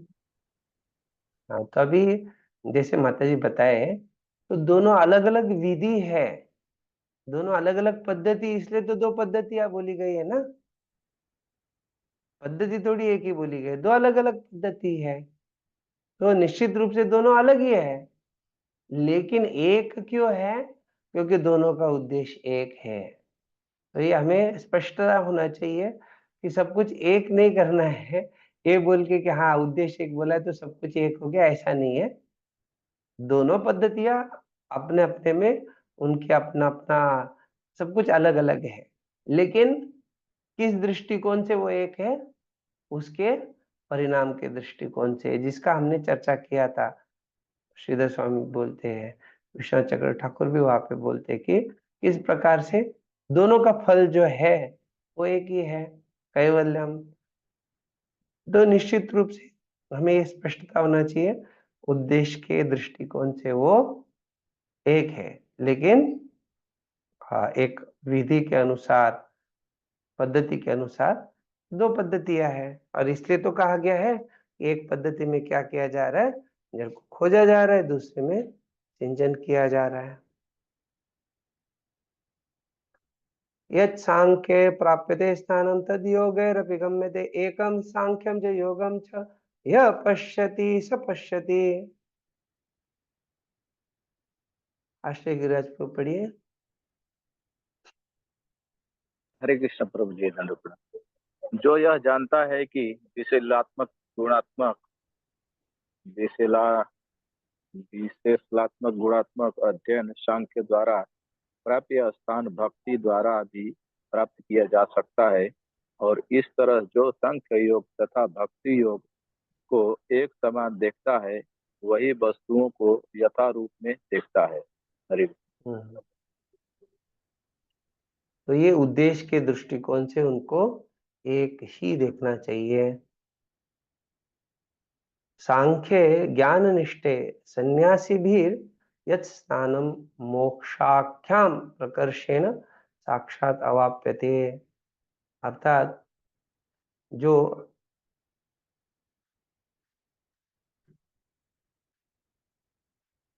सांख्य या ज्ञाननिष्ठ जो लोग हैं, ऐसे सन्यासी भी जो है इनके द्वारा यत् स्नानम, उनके द्वारा जो स्नान प्राप्त किया जाता है उसको यहाँ पे कहा गया है मोक्षाख्यम, वो पहचाना जाता है मोक्ष नाम से। तो कह रहे कि योगैर इत्यत्र हर्ष आदित्वात् मत्वर्थ्योच्च त्यो दृष्टत्वेन द्रष्टव्यः तेन कर्मयोगिभिः अपि तदेव ज्ञानद्वारेण गम्यते अवाप्यते तद। तो कह रहे कि वही जो है कर्मयोगी के द्वारा भी उस स्थान को ज्ञान के द्वारा प्राप्त किया जाता है, ये इसका अर्थ है। अतः सांख्यम च योगम च एक फलत्वेनैकम यह पश्यति। तो सांख्य और योग जो है ये दोनों के द्वारा एक फल प्राप्त होता है, एक फलत्व। यह पश्यति, ये जो देखता है वही स एव सम्यक पश्यति, वही सही या पूर्ण रूप से सही ढंग से देखता है।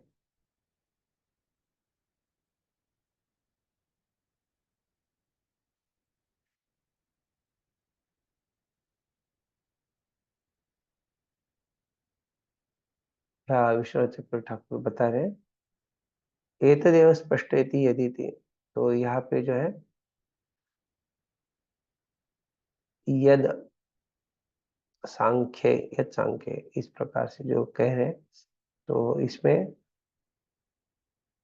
सांख्ये संन्यासेन योगे निष्काम कर्मणा बहुवचनम गौरवेण। तो जो सांख्य और योग है इस प्रकार से जो बोला गया है, यद सांख्य और आगे तद योग है, इस प्रकार से जो कह रही है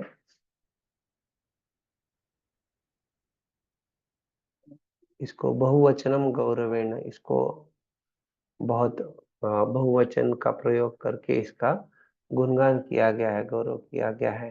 अतः तद द्वयम तक भूतम अपि, बल्कि ये दोनों जो है पृथक भूतम अपि, दोनों अलग अलग होने पर भी यह विवेकेन एकम एव पश्यति, जो विवेक द्वारा इसको एक ही देखता है, स पश्यति, वो सही देख रहा है। चक्षुष्मान पंडित इत्यर्थ। तो ऐसा व्यक्ति जो है चक्षुष्मान, आता तो नेत्रवान है और उसको पंडित कहा जाता है, और वही पंडित है कहा जाता है, नहीं कह रहे पर पंडित इत्यर्थ वही पंडित है।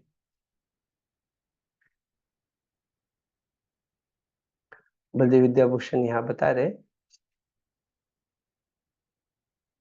इसलिए दोनों में से कौन सा श्रेष्ठ है ये पूछने का जरूरत नहीं आ रहा है।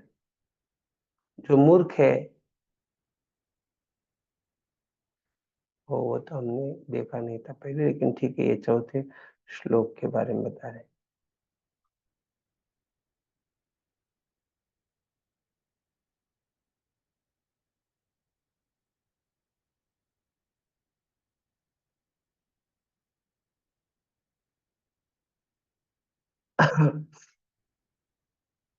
पांचवे की इसमें टीका में बलदेव विद्याभूषण कहते हैं कि ये श्लोक जो है पहले बताए हुए मुद्दे को और स्पष्टता से बताता है।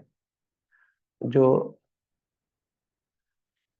आत्मा को देखता है वो, क्योंकि ज्ञान योग के द्वारा उसने उस स्थिति को प्राप्त किया है, तो उसी स्थिति को कर्मयोगी भी प्राप्त करता है। और वो जो ये जानता है, ये समझ के कि दोनों का परिणाम एक ही है, बल्कि रूप अलग अलग हो सकता है।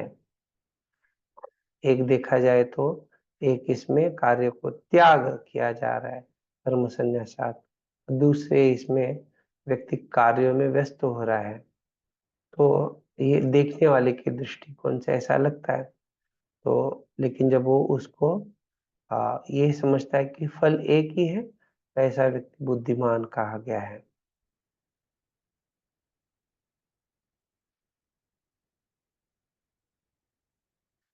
तो निश्चित रूप से ये श्लोक में अगर देखा जाए, भगवान कह रहे यत् सांख्ये प्राप्यते स्थानम तद योगेरपि गम्यते। तो यहाँ पे ये स्थान के बारे में चर्चा हो रहा है, भगवान बता रहे। तो स्थान का अर्थ ऐसा बता रहे हैं, बलदेव विद्याभूषण कहते हैं कि वो जगह जहाँ पे वो स्थित रहते हैं, अर्थात उस जगह से वो विचलित नहीं होते और उनका पतन नहीं होता। तो इसलिए यहाँ पे सांख्य और योग, ये दो शब्द जो है, इसका अर्थ होता है कि व्यक्ति जिनको सांख्य और योग दोनों में वो निपुण है।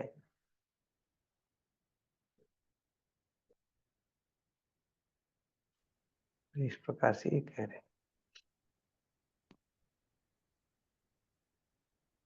तात्पर्य कृपा जी समझाए, दार्शनिक शोध सांख्य का वास्तविक उद्देश्य जीवन के चरम लक्ष्य की खोज है। क्योंकि जीवन का चरम लक्ष्य आत्म साक्षात्कार है, अतः इन दोनों विधियों से प्राप्त होने वाले परिणामों में कोई अंतर नहीं। चरम लक्ष्य स्पष्ट है, तो परिणाम में भी कोई अंतर नहीं कह रहे। सांख्य दार्शनिक शोध के द्वारा इस निष्कर्ष पर पहुंचा जाता है कि जीव भौतिक जगत का नहीं अपितु पूर्ण परमात्मा का अंश है। फलतः जीवात्मा का भौतिक जगत से कोई सारोकार नहीं होता, उसके सारे कार्य परमेश्वर से संबंध होने चाहिए। जब वह कृष्ण भावनामृत वश कार्य करता है, तभी वह अपनी स्वाभाविक स्थिति में होता है। सांख्य विधि में मनुष्य को पदार्थ से विरक्त होना पड़ता है और भक्ति योग में उसे कृष्ण भावना भावित कर्म में आसक्त होना होता है। वस्तुतः दोनों ही विधियां एक है, यद्यपि ऊपर से एक विधि में विरक्ति दिखती है और दूसरे में आसक्ति है। जो पदार्थ से विरक्ति और कृष्ण में आसक्ति को एक ही तरह देखता है, वही वस्तुओं को यथारूप में देखता है। तो आप में से कोई है ये बता सकते हैं?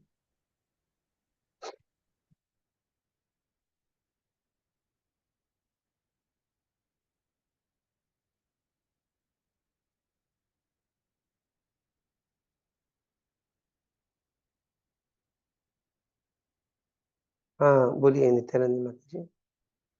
हरे कृष्ण प्रभु जी। प्रभु जी शायद मैं गलत भी हूँ, जो मुझे समझ में आ रहा है इससे मटेरियली डिटैच होना और स्पिरिचुअली अटैचमेंट बढ़ाना। एक तरफ विरक्ति तो होगी तो ये दूसरी जगह आसक्ति होगी। पदार्थ क्या है? जैसे आपको गुलाब जामुन पसंद है, तो गुलाब जामुन से आप विरक्त हो गए, आप कृष्ण में आसक्त हो जाएंगे? नहीं, वही गुलाब जामुन कृष्ण को अर्पण करके पा सकते हैं, तो कृष्ण प्रसाद हो जाएगा। मतलब हाँ, तो ये पूछा जा रहा है कि पदार्थ से विरक्ति का अर्थ क्या समझा आपको? मतलब हर कुछ कृष्ण को समर्पित करके करना, सब कुछ कृष्ण का है ये जानकर करना। नहीं, आप वो आगे का बता रहे, ये शब्दशः अर्थ क्या होता है पदार्थ से विरक्ति? मतलब भौतिक कुछ भी प्रभु जी, वो पदार्थ ही होगा, कोई भी चीज भौतिक। हाँ, अर्थात सारे भौतिक जो पदार्थ है उससे विरक्ति होना। तो अगर भौतिक सारी चीजों से विरक्ति हो गया तो मन किधर लगेगा फिर? हाँ, आध्यात्मिक चीजों में। तो इसलिए ये यहाँ पे स्पष्टता बता रहे कि उधर से विरक्ति होना और कृष्ण में आसक्ति होना। तो लग रहा है बाहरी रूप से कि ये अलग अलग है, क्योंकि दिख रहा है एक विरक्ति है एक आसक्ति है। लेकिन आप में से कोई बताएंगे क्या कि हमारे पास कितने चयन है? समझो किसी ने अगर पदार्थ से विरक्ति प्राप्त कर लिया, तो वो कृष्ण को छोड़ के और कहाँ कहाँ आसक्त हो सकता है?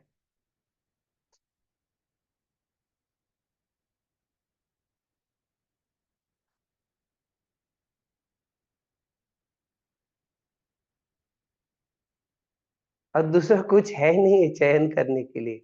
अर्थात एक तो भौतिक जो है उससे अगर व्यक्ति छूट गया तो वो आध्यात्मिकता में ही क्या होगा, उसको अपना आसक्ति बनाना है। अर्थात वो कभी शून्य में स्थित नहीं हो सकता है।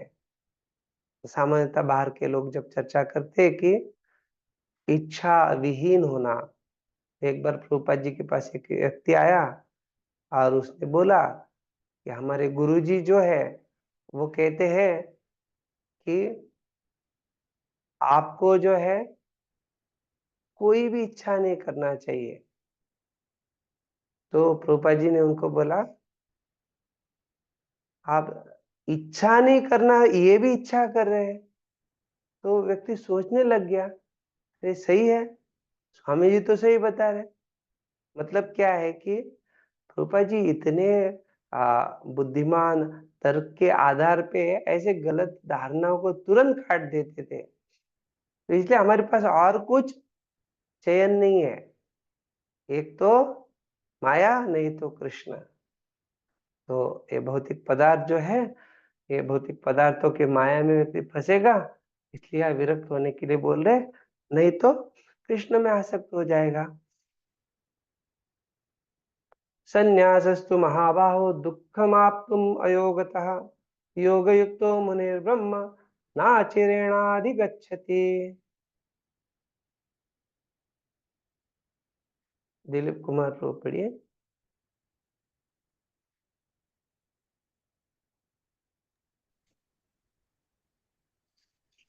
मैं पढ़ता हूँ प्रभु, पढ़ रहा हूँ मैं, जरा एक मिनट।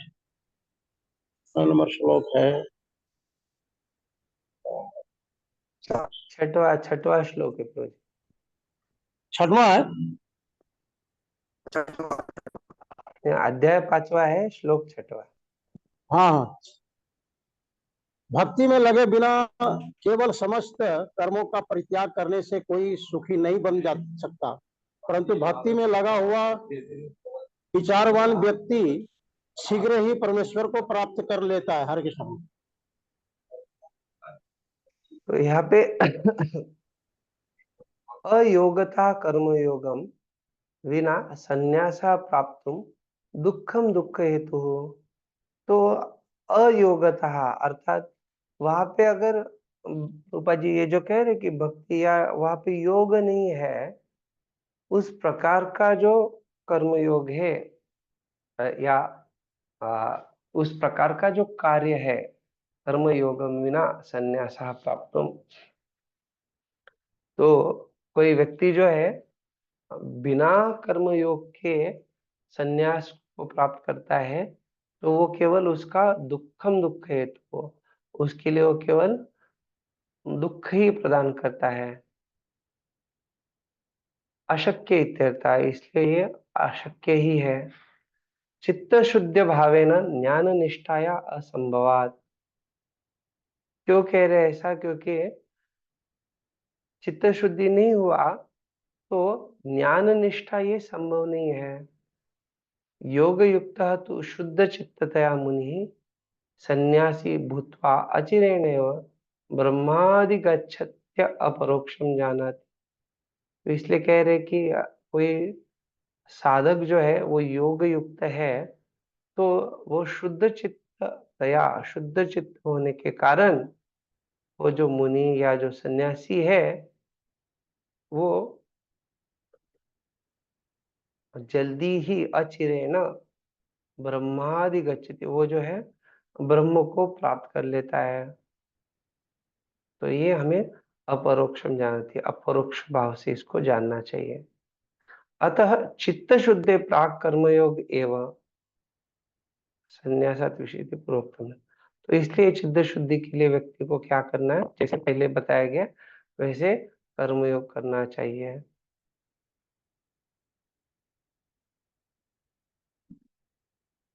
तो इसलिए कह रहे कि चित्त शुद्धि नहीं हुआ है तो संन्यास लेने में क्या मतलब है। तो चित्त शुद्धि के लिए पहले कर्मयोग करना है, फिर भी संन्यास ले सकते हैं।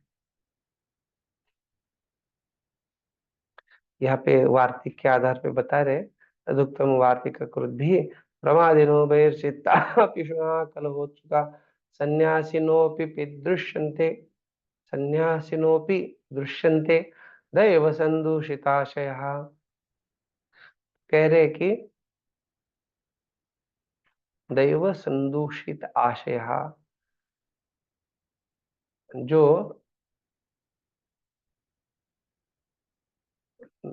दैव के कारण जिनका भाव दूषित है, ऐसे जो सन्यासी, इनको यहाँ पे कलहोत्सुकः अर्थात ये बड़े कलह करने वाले हैं, और उनको जो है बाकी अन्य विषयों का चिंतन करने में रुचि होता है, वो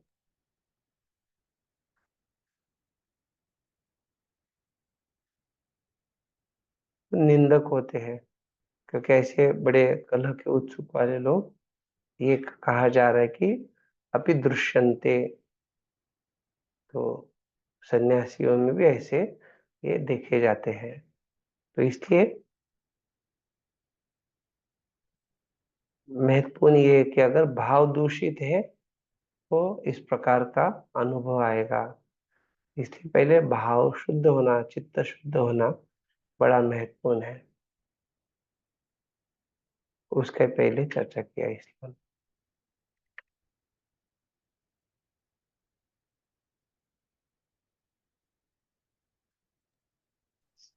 विश्वनाथ चक्रवर्ती ठाकुर यहाँ बता रहे,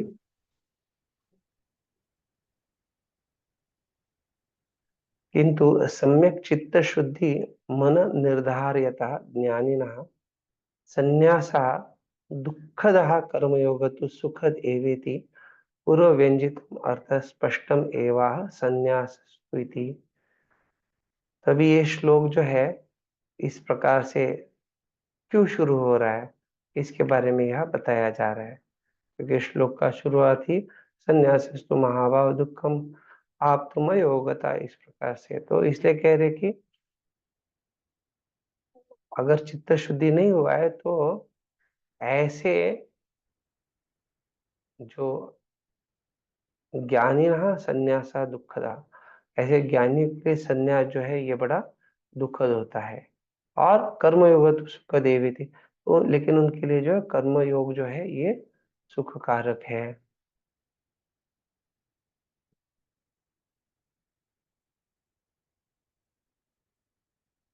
ठीक है, बाकी वो वार्तिक का भी श्लोक वही बताया है जो श्रीधर स्वामी बोलते। आगे बता रही थी श्रुतिरपि यदि न समुद्धरन्ति यतयो हृदि कामजटा इति भगवतापि यत् यस्त्वसयत षड्वर्गः इत्याद्युक्तम् तस्मादयो युक्त निष्काम कर्मवान मुनिर्ज्ञानी सन ब्रह्म शीघ्रम प्राप्नोति। तो यहाँ पे जो है ये श्रीमद् भागवतम का 11, 18, 40 का श्लोक उद्धृत किया है और बता रहे कैसे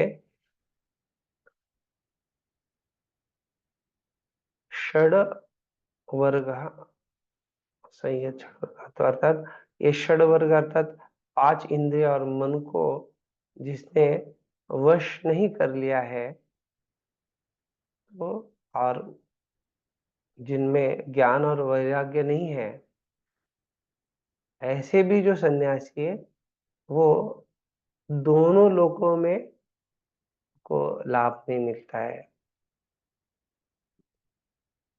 तो इसलिए बड़ा महत्वपूर्ण है कि अगर कोई सन्यासी है तो उसको मन और इंद्रियों को नियंत्रित कर लेना चाहिए और ज्ञान वैराग्य होना चाहिए। अगर वैसा उसके लिए संभव नहीं है तो निश्चित रूप से उसको कर्मयोग करना होगा।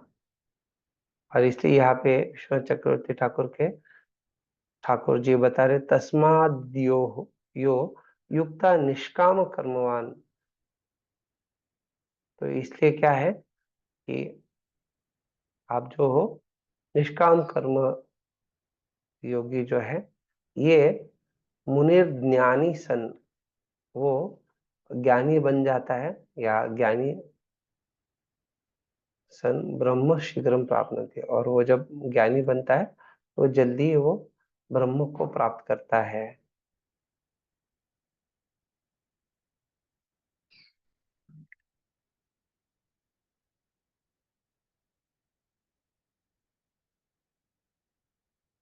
अभी जो है हम प्रभुपाद जी का तात्पर्य पढ़ने जा रहे हैं। अभी आपके लिए एक मेरा प्रश्न है, तो आप जीवन में इतना अलग अलग प्रकार से अलग अलग तत्व ज्ञान पढ़े रहेंगे, इस्कॉन में जुड़े बड़ा अच्छे से, तो ऐसा कोई आपने किताब पढ़ा है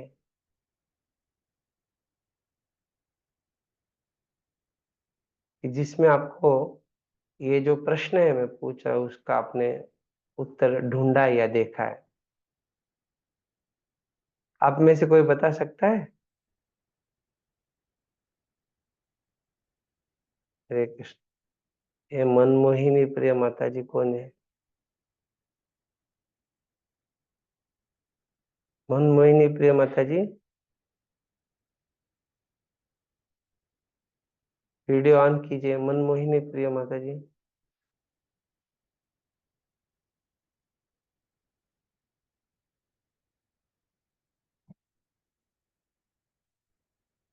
ठीक है, इनका हम छुट्टी कर देंगे।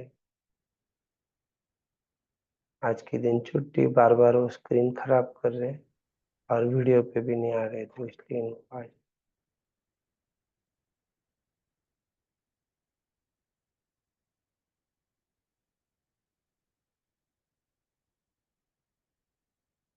ठीक है।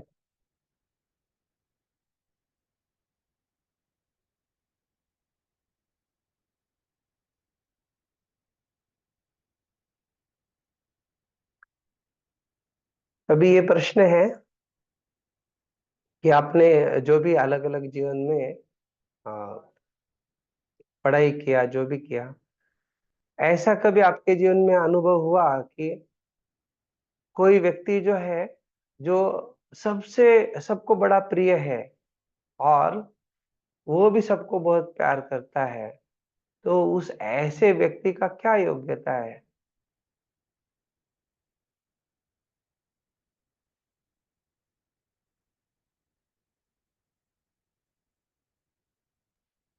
तो ये क्वेश्चन समझ में नहीं आया, फिर से थोड़ा बोलिए। प्रश्न ये बड़ा आसान है कि ऐसा कोई व्यक्ति, जैसे युधिष्ठिर महाराज थे जिनको अजात शत्रु कहा जाता था, तो ऐसा कभी आपने सुना है कि किसी व्यक्ति का योग्यता कि हाँ, वो व्यक्ति सबको बड़ा प्रिय है और वो भी सबको बड़ा प्यार करता है?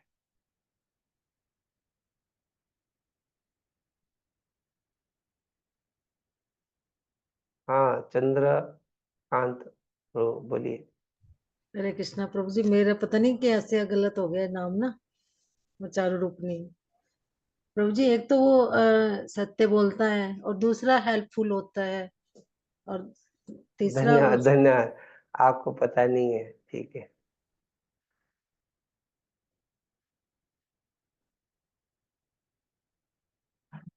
और कोई बताना चाहेंगे?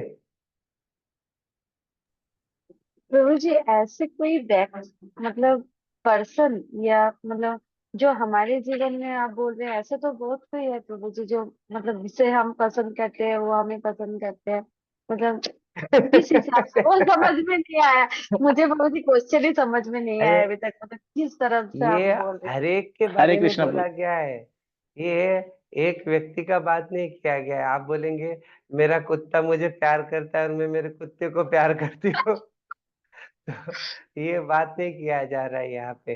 नहीं प्रभु हरे जी, यहाँ वो कृष्णा पे प्रभु नहीं जी। बात बोल रहे किया हैं। जा रहा मतलब है, शास्त्र शास्त्र के वाइज बोलना है हमें, ये मतलब सबका बात किया जा रहा है कि सब लोग उनको प्रेम करते हैं, सारे जीवात्मा उनको, और वो सबको प्यार करता है। हाँ बोलिए प्रभु। वो तो कृष्ण है प्रभु जी। हाँ, परमेश्वर। गुरु, गुरु भी हो सकते हैं। हाँ प्रभु जी, प्रभुपाद। अरे क्या बढ़िया हरे बढ़िया। हरे कृष्णा प्रभु जी। हाँ बोलिए। आत्म साक्षात्कारी जो रहता है वो उसको सभी प्रिय रहते, धन्यवाद और वो धन्यवाद। भी सबको प्रिय होता है। तो मैं आप लोगों को ये प्रश्न इसलिए बताया क्योंकि ये जो है ना, ये श्लोक का हम चर्चा करने वाले हैं ये तात्पर्य पढ़ने के बाद। तो आप बड़े अच्छे से उस श्लोक को जीवन भर ध्यान रख सकते, इसलिए मैंने पूछा। तो ये श्लोक संख्या 5वें अध्याय का 7वां श्लोक, प्रभुपाद जी ने उसका अनुवाद बड़ा सुंदर ढंग से किया है, तो आप याद रखिए इसको, ठीक है। अभी हम पहले 6वें श्लोक का तात्पर्य पढ़ेंगे।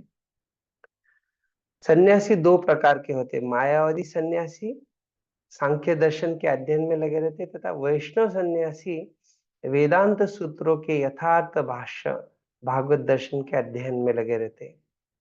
मायावादी सन्यासी भी वेदांत सूत्रों का अध्ययन करते हैं, किंतु वे शंकराचार्य द्वारा प्रणीत शारीरिक भाष्य का उपयोग करते हैं। भागवत संप्रदाय के छात्र पांचरात्रि की विधि से भगवान की भक्ति करने में लगे रहते हैं। अतः वैष्णव सन्यासियों को भगवान की दिव्य सेवा के लिए अनेक प्रकार के कार्य करने होते हैं। उन्हें भौतिक कार्यों से कोई सरोकार नहीं रहता, किंतु तो भी वे भगवान की भक्ति में नाना प्रकार के कार्य करते हैं। किंतु मायावादी सन्यासी जो सांख्य तथा वेदांत के अध्ययन एवं चिंतन में लगे रहते हैं, भगवान की दिव्य भक्ति का आनंद नहीं उठा पाते, क्योंकि उनका अध्ययन अत्यंत जटिल हो जाता है। अतः वे कभी कभी ब्रह्म चिंतन से ऊबकर समुचित बोध के बिना ही भागवत की शरण ग्रहण करते हैं। फलस्वरूप श्रीमद् भागवतम का भी अध्ययन उनके लिए कष्टकर होता है। मायावादी सन्यासियों का शुष्क चिंतन तथा कृत्रिम साधनों से निर्विशेष विवेचना उनके लिए व्यर्थ होती है। भक्ति में लगे हुए वैष्णव सन्यासी अपने दिव्य कर्मों को करते हुए प्रसन्न रहते हैं, और यह भी निश्चित रहता है कि वे भगवत धाम को प्राप्त होंगे। तो आप में से कोई बताएंगे कि यहाँ पे बता रहे कि ये मायावादी भी जो है, बाजी कह रहे हैं कभी कभी जो है ये भागवत का शरण ग्रहण करते हैं, और फलस्वरूप श्रीमद् भागवत का भी अध्ययन उनके लिए कष्टकर होता है। तो अगर वो भागवत का शरण ग्रहण कर रहे हैं तो उनको ये अध्ययन कष्टकर क्यों होता है?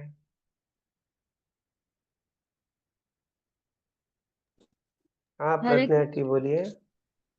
हरे कृष्ण प्रभु जी। क्योंकि किसी प्रामाणिक स्तोत्र से नहीं सुनते हैं शायद, इसलिए, और वो सही ढंग से नहीं ले पाते हैं उस चीज को कुछ। हरे कृष्ण।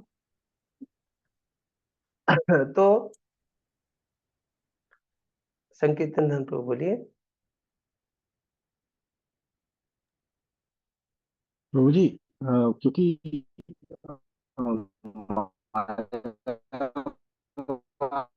ठीक है, आपका आवाज नहीं आ रहा है, छोड़ के दी। लिए प्रतिफल की इच्छा रखते हैं, पूरा संतुष्ट नहीं होता। तो देखा जाए तो जब प्रभुपाद जी यहाँ समझा रहे हैं, क्योंकि ये मायावादी सन्यासी ये शुष्क चिंतन में लगे हुए हैं, और यहाँ पे बता रहे हैं कि कृत्रिम साधनों से निर्विशेष विवेचना, अर्थात ये लोगों को विशेष रूप से उनका चिंतन भी जो है वो बस यही है कि नेति नेति, ये परम सत्य नहीं है, ये नहीं है, नहीं है, क्या है वो तो पता ही नहीं है। अर्थात जो है उसके लिए जो करना है वो कर नहीं पा रहे हैं, या जो करना चाहिए, तो निश्चित रूप से वो उनका जो प्रयास है वो पूरा शुष्क प्रयास है, शुष्क चिंतन है। और साथ साथ ये जो बता रहे कि कृत्रिम साधनों से निर्विशेष विवेचना करते हैं, तो अर्थात ये सारा कृत्रिम रूप से चल रहा है। लेकिन ओके, तो अभी आप में से कोई बता सकते कि इनको कृत्रिम साधन क्यों बोला गया है?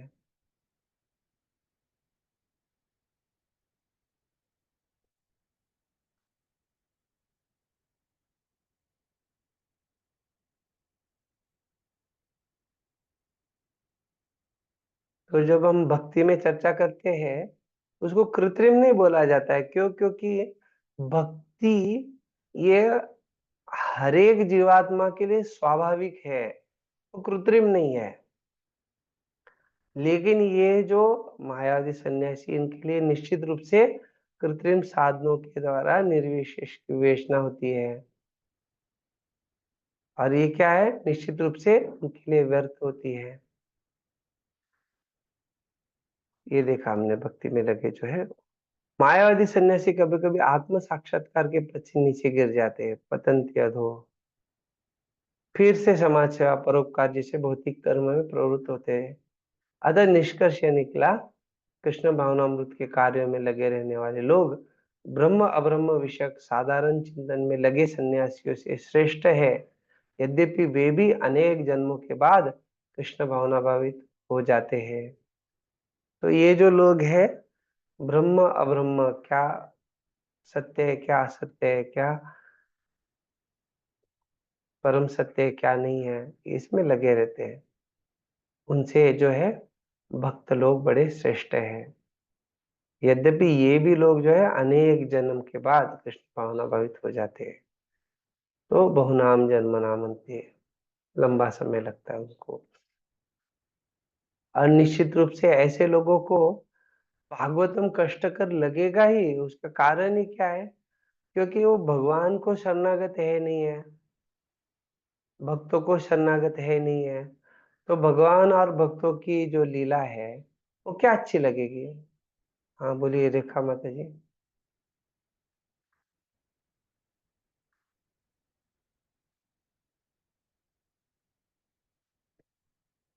इन्होंने हैंड रेज किया, बोलना है। हाँ हरे कृष्णा प्रभु जी। हम्म, हाँ प्रभु जी, वो मुझे ना क्वेश्चन सुनाई नहीं दे रहा था, इसलिए मैं बोल रही थी। अभी समझा नहीं? नहीं प्रभु जी। प्रश्न ये था, ये जो मायावादी सन्यासी है, रूपा जी कह रहे कि ये भागवत का शरण लेते, तो इनको ये भागवतम का अध्ययन क्यों कष्टकर लगता है? हाँ प्रभु जी, अच्छे से प्रश्न था। प्रभु जी मुझे क्या लगता है कि वो लोग भागवतम, भगवान है वहां, मायावादी पढ़ते हैं तो उनको वो दर्शन अलग है और भागवतम का दर्शन अलग है, तो शायद वो लोग उन दोनों में कंफ्यूज हो जाते होंगे या नहीं समझ पाते होंगे, तो और उनको शायद वो वाला दर्शन ज्यादा इजी लगता हो, तो वो उस तरफ जाते होंगे। धन्यवाद धन्यवाद माची। तो हमने इसके ऊपर चर्चा किया। अभी जो है आ, आपके लिए गृह कार्य है, तो मैंने आपको बताया कि आपको चौथा जो अध्याय है उसके सारे प्रश्नों को, जो बंद किताब है उसके प्रश्नों को देख के आना है। हम अगली कक्षा में आपको उसके अगर जवाब चाहिए वो बता देंगे, और आपको ये भी बताया कि किस प्रकार से कोई व्यक्ति जो है सबको प्रिय हो सकता है और उसके लिए सभी प्रिय हो सकते हैं। तो इसके ऊपर भी आप अच्छे से चिंतन कीजिए। तो अगली कक्षा में हम आगे चर्चा करेंगे। हाँ नित्यानंद माता जी बोलिए।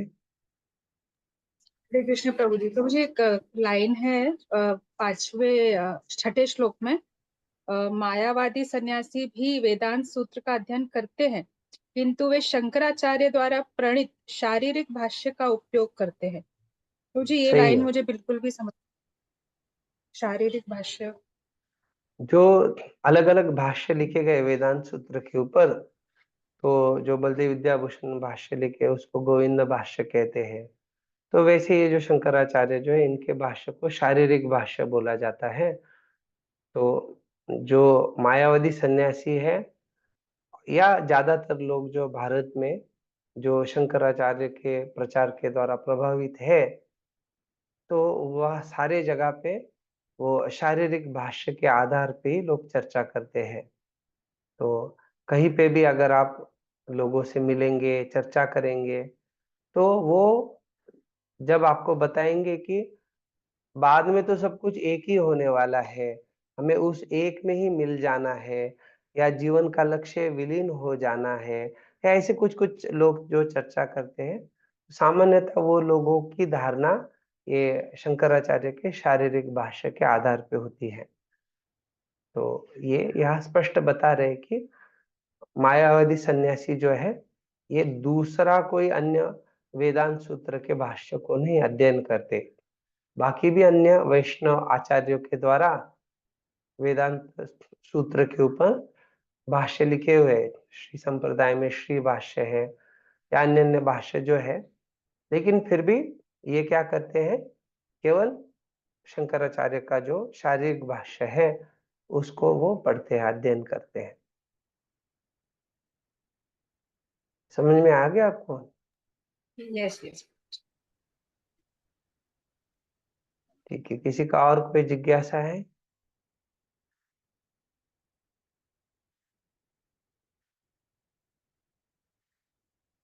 ठीक है, तो अगली कक्षा से हम जो है ये श्लोक संख्या 7 से चर्चा करेंगे।